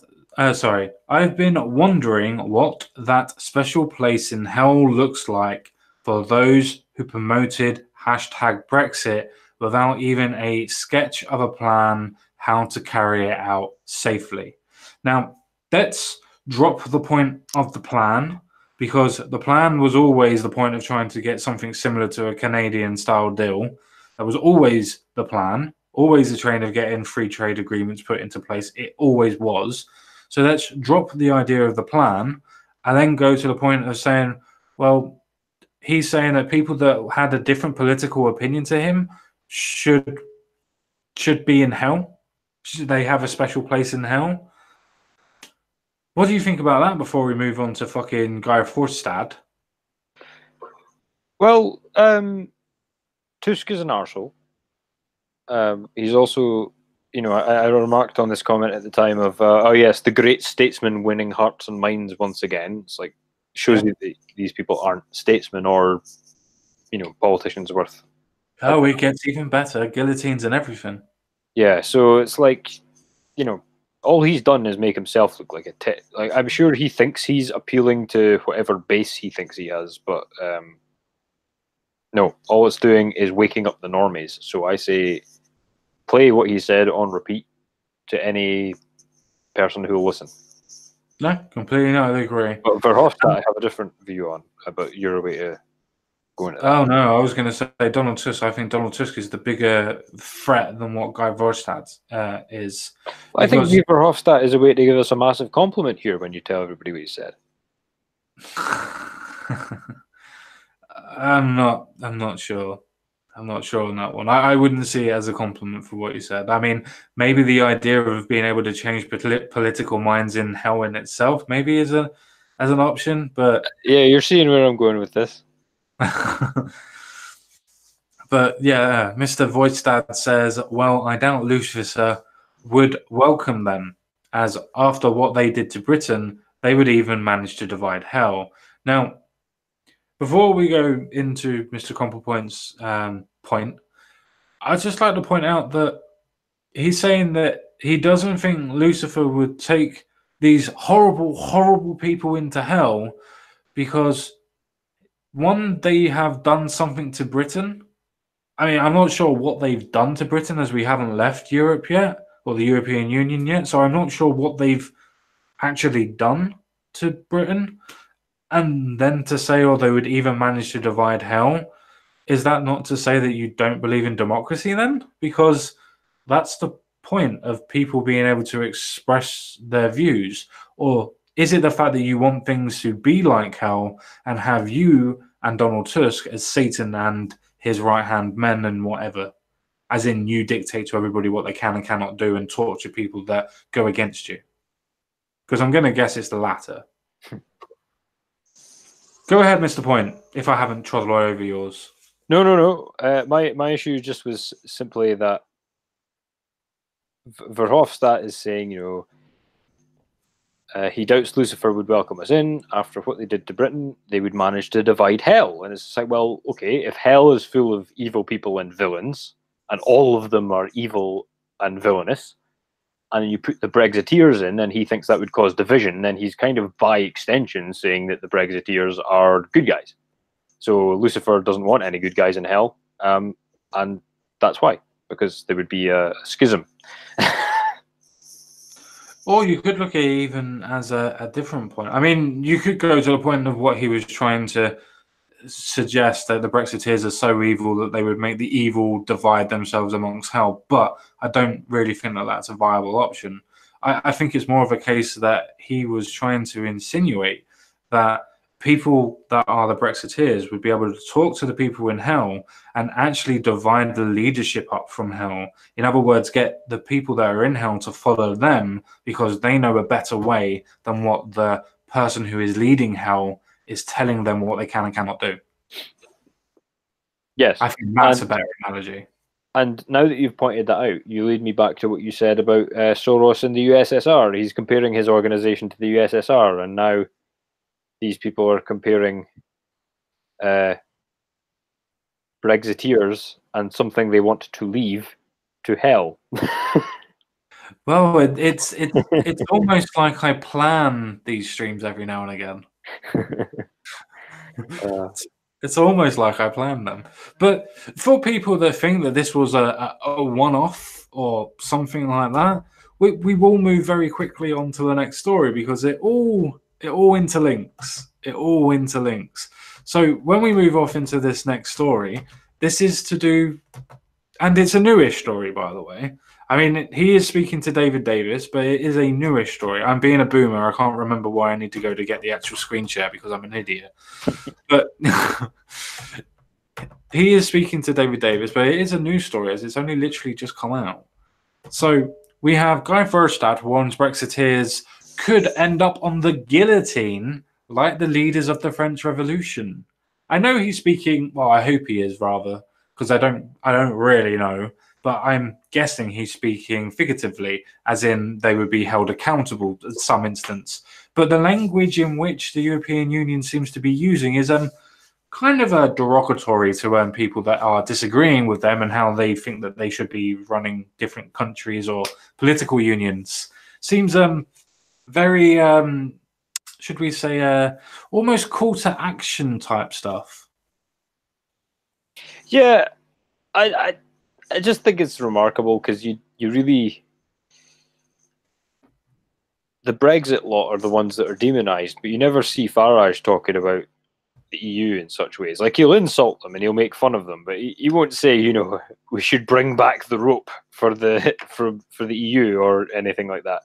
And the other thing is that, like, they're overplaying their hand constantly and they've not got any cards. And I'm really sorry. I just read the first part of this story because I can't read anymore because I'm not fucking subscribing to the fucking Telegraph. I'm not giving them any money either. The wise life choice.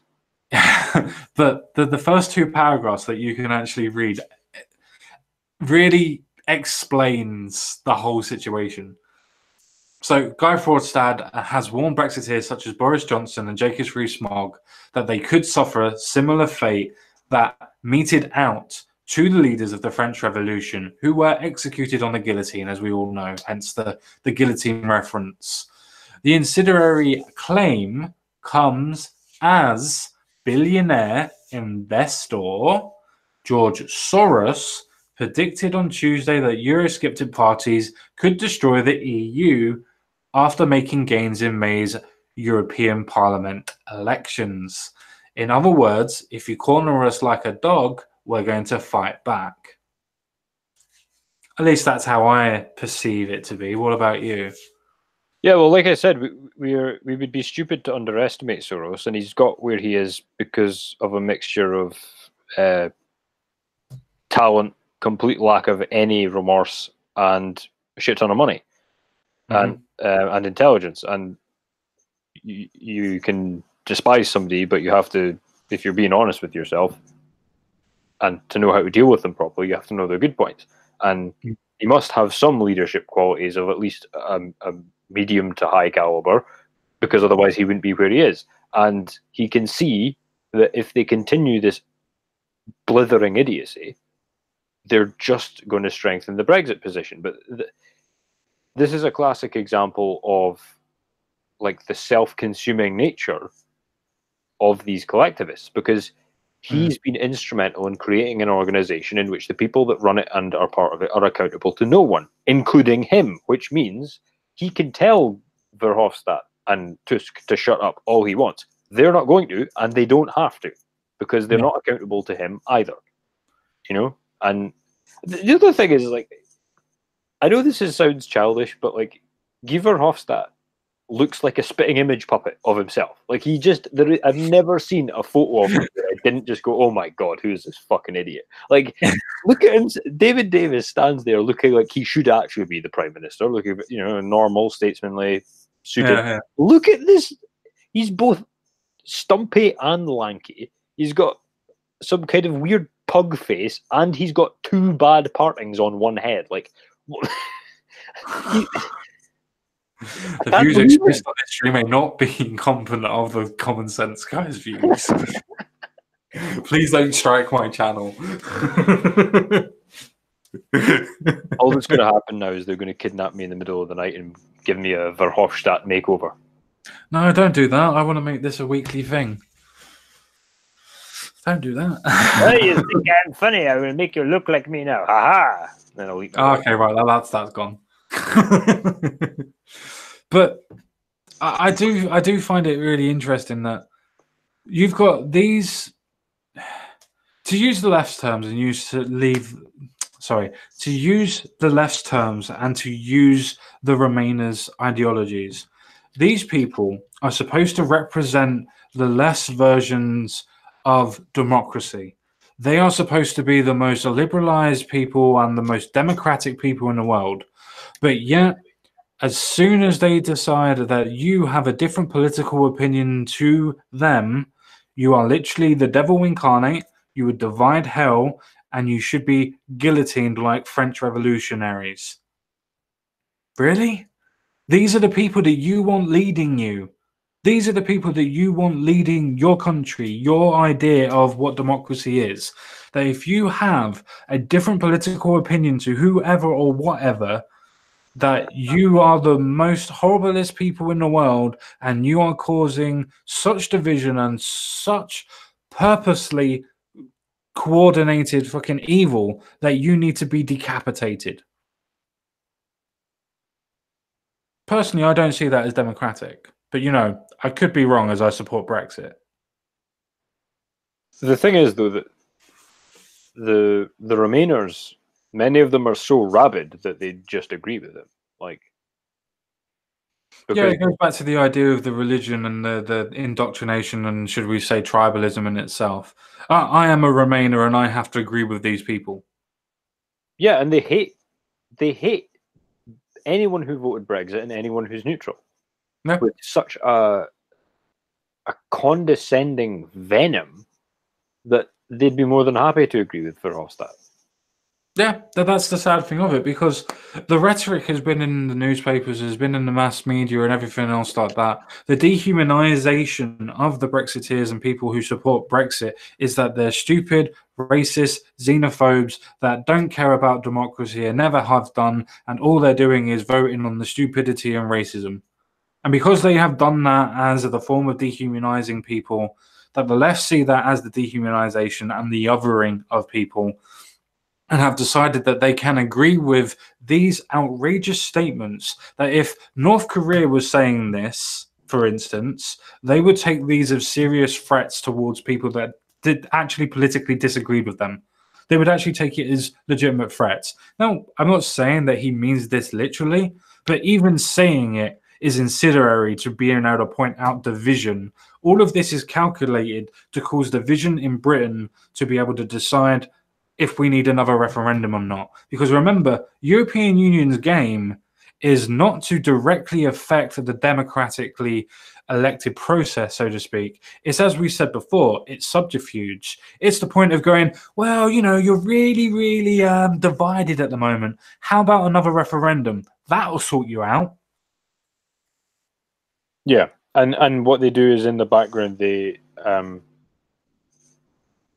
create so much economic strife that people are just terrorized into agreeing. Or the fear of.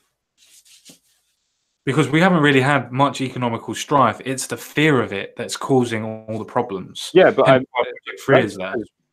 we're in a good position. If you look at the Irish that we mentioned before, their economic position just got so dire that they caved in. And as you said, there was also not enough will left on the side of the no campaign. No, I completely agree with you. The thing is that the subterfuge in this case is pushing all the Project Fear to be able to change people's mind, which they democratically have a mandate for now. Because remember, people keep on trying to push this narrative that the referendum is not a mandate. When the government asks for your opinion in a referendum, it may be not legally a mandate, but it is a mandate. Otherwise, the government will then be forever known as a government that did not listen to the people. Hence why Theresa May is always saying, we will have Brexit, even though she's a staunch Remainer and always has been, and would never ever admit to saying that she would now vote to leave the European Union. And she's our leader. Mm-hmm. I just don't see how people think that this is equally democratic, where you have the country in itself. You could argue that the United Kingdom as a whole didn't necessarily vote to leave, but the numbers suggest that it did. So we have to leave. But yet the government in itself, Westminster, is still trying to play politics with a position that's already been decided, and by instance giving a form of a mandate by the two parties saying that they will deliver Brexit, by the way, in their manifestos, and yet they will not deliver on it. And there are still people that are saying that we should not leave in general. They are masking it with saying that we need a referendum, but they are advocating for the fact that we shouldn't leave, that we should remain. And that is directly going against their constituencies. Hence why people are now talking about deselection. And if anybody should get deselected, please let it be Anna Soubry. Just please, just let it be her.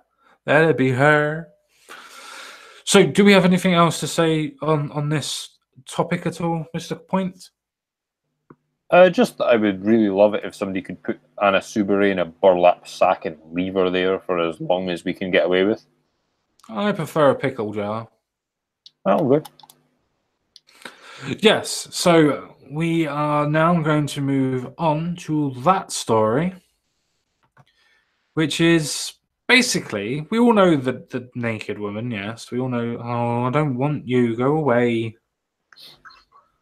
Nobody wants you. Stop. Nobody wants you. Go away. Well Much done. like this Bateman character, in fact. Yes, the naked professor, which is what I'm going to call her from now on. But she strips off at a GMB, sorry, on GMB, whatever on that one. But she also has links to sexual discrimination that her husband was put forward for. Now, it's interesting because the reason why the sexual discrimination case come forward was because she had a naked painting done for him, or I think it was from one of her friends actually, and it got brought into the. Anyway, let me just read the story. It'd be easier rather than me trying to surmise it. So, naked academic Dr. Victoria Bateman, who stripped off on Good Morning, blah blah blah, was linked to a sexual discrimination case involving her city high-flying husband. A female lawyer at Fidelity Worldwide Investment complained when anti-Brexit campaigner Dr. Bateman's husband, James, allegedly shared a nude portrait of his wife with colleagues. So her husband brought in a nude portrait of his wife into his place of work, and somebody took offense to it. So Margaret Rowe took her curvinistic. Is that even a word? Or is that chauvinistic? Oh, yeah, chauvinistic. Chauvinistic. Well done. Thank you very much, because I'm a retard. Former employees to tribunal for seeing her as a woman who did not know her place and unfairly dismissing her from her £184,000 job a year. So, for some reason, Margaret Rowe, who is the person who is a little bit annoyed at the situation, decided to take them to a tribunal because of sexual discrimination.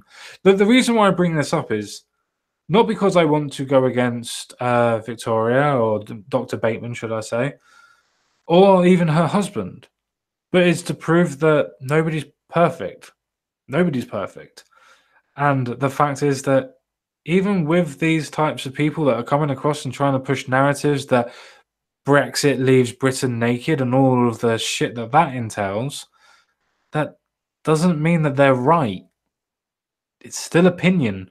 You can find a communist that will stay on her side and on the Brexit side. It's still opinion. But the fact is that people are listening to her because she's naked. And the main reason why I wanted to bring this up, do you think that somebody like her would have supported the Grid Girls, if everybody can remember that story? Because I bet you she fucking didn't. No, because she's a fucking mess and the Grid Girls are selected for their attractiveness. There you go. Have a look at that. Can you see it? That's just horrible. Oh, by the way, this is the actual portrait that they believe that they could actually show of her. Does she not never shave?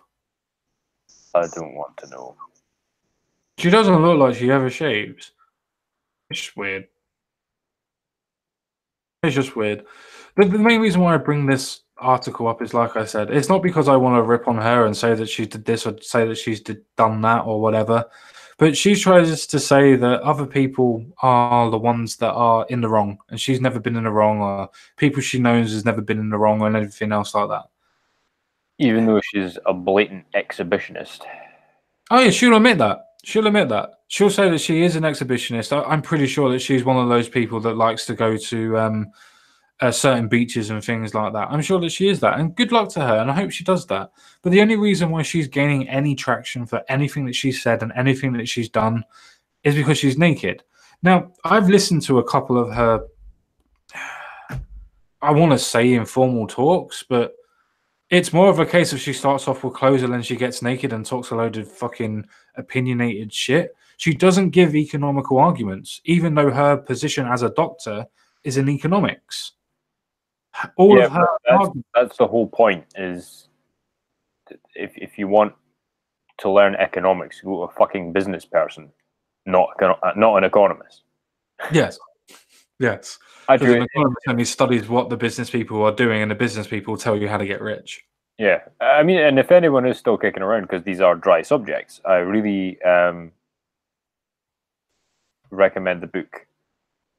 What's it called? Debunking Economics by Steve Keen, who just itemizes exactly like just all the problems with economists, everything they're taught.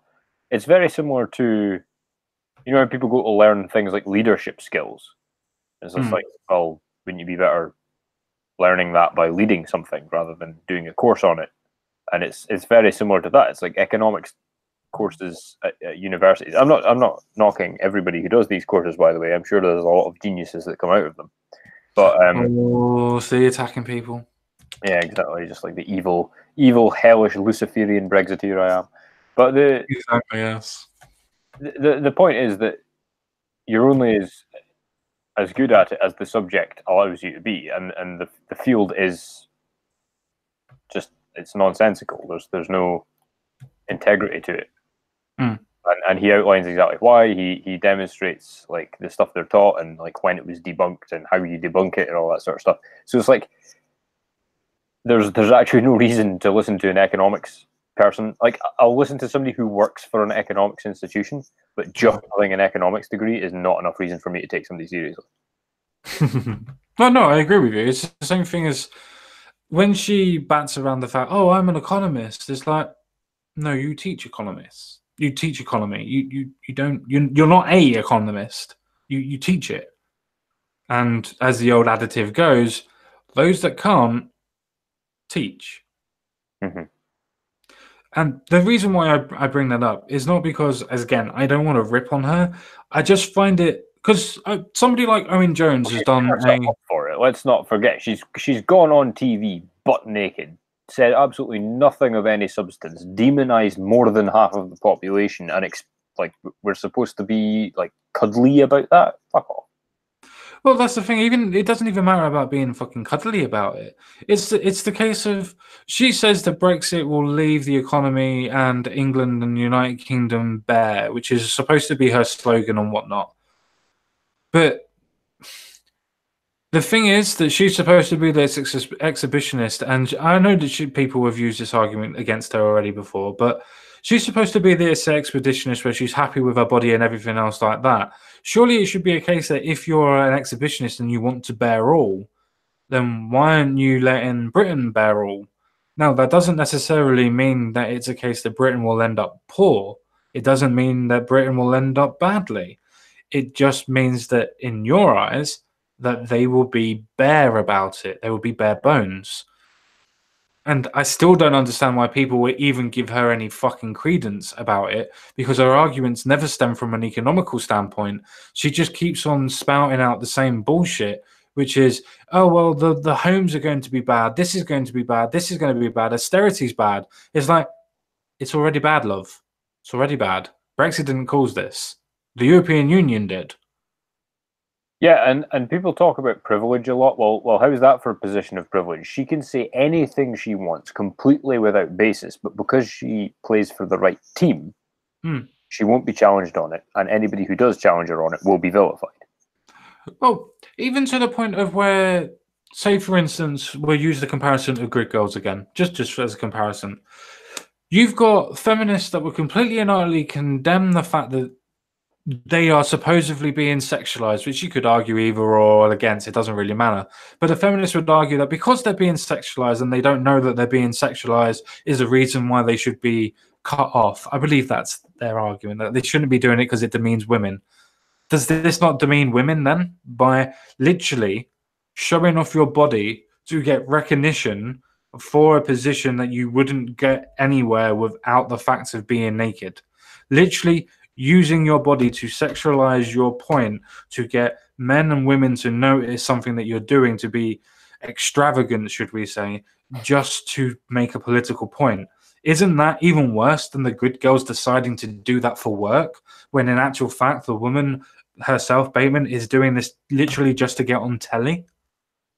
Yeah, and also as an economics supposed expert, she should know that you use imagery, only use imagery that will attract potential customers, not repel them. And so she should have kept her clothes on for that exact reason, because all that's going to do is turn people off to anything she's got to say. Well, even if it brings people in or turns people off, the thing is, it's a publicity stunt. All it is a publicity stunt. It's trying to draw attention to what you are doing, not what you are saying. Because people are not listening to what you're saying because they're looking at what you're doing. Do you understand what I mean by that? Yeah, it's the classic identitarian thing as well, of like, she wants credit for being her, not anything she's got to say or anything she's come up with. It's just like, oh, look at me, I'm special, listen, you know? Yeah, no, I completely agree with you. I just find it really fucking interesting that people just don't seem to understand. Oh, God. I'm trying to do something and I'm fucking up at the minute. But I just don't understand how people see what's going on with her and then give her the time of day. It's really interesting to me that people keep on giving her time of day, because they're not doing it because of her arguments. They're doing it solely because she's naked. Doesn't that go against every feminist narrative that has ever been put down into place? Well, not really, because the feminist narrative is it's okay when we do it. So on that basis, I think it's fine. Fair enough. I'm not sure that you're the arbitrator of what's fine, though. Well, no, I'm an evil white male. Exactly, that's what I was getting. White male, in fact. So I'm even worse.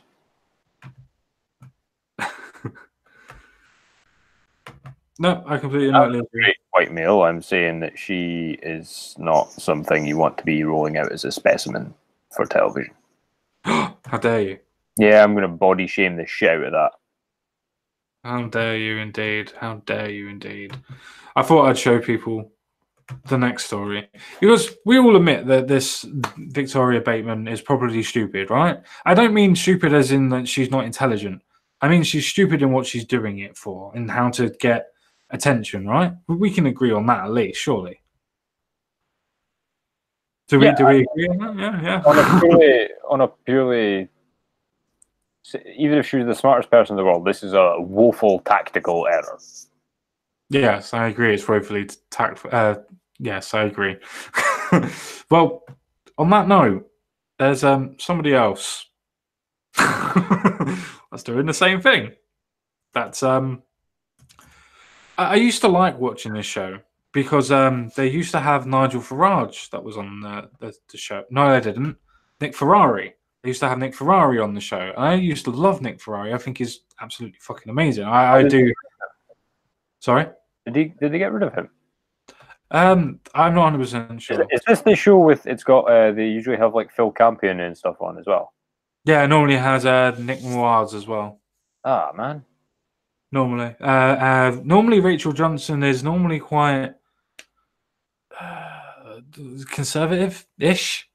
Yeah, probably, especially when it comes to certain stuff. At least from what I remember, she was. But no, she wasn't. No, she wasn't. She's always been a leftist. I'm thinking of the slightly older one. Never mind. They're all the same. They're all women. I'm joking. I'm joking. But I heard a noise there. It sounded like triggering.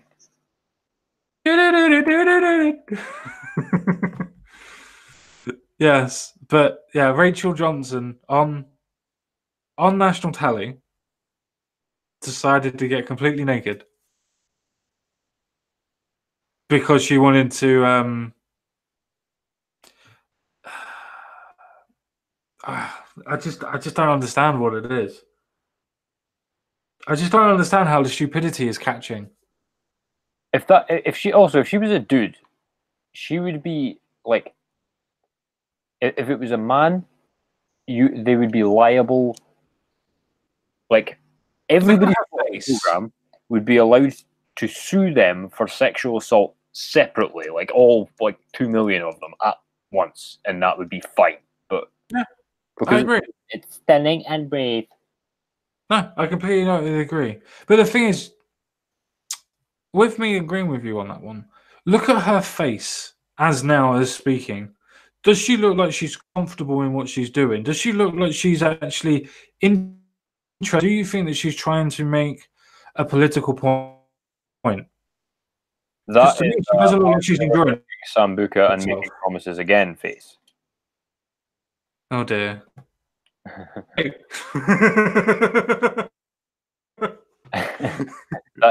is the fuck did I just see face? Yeah, which is literally that. Literally that.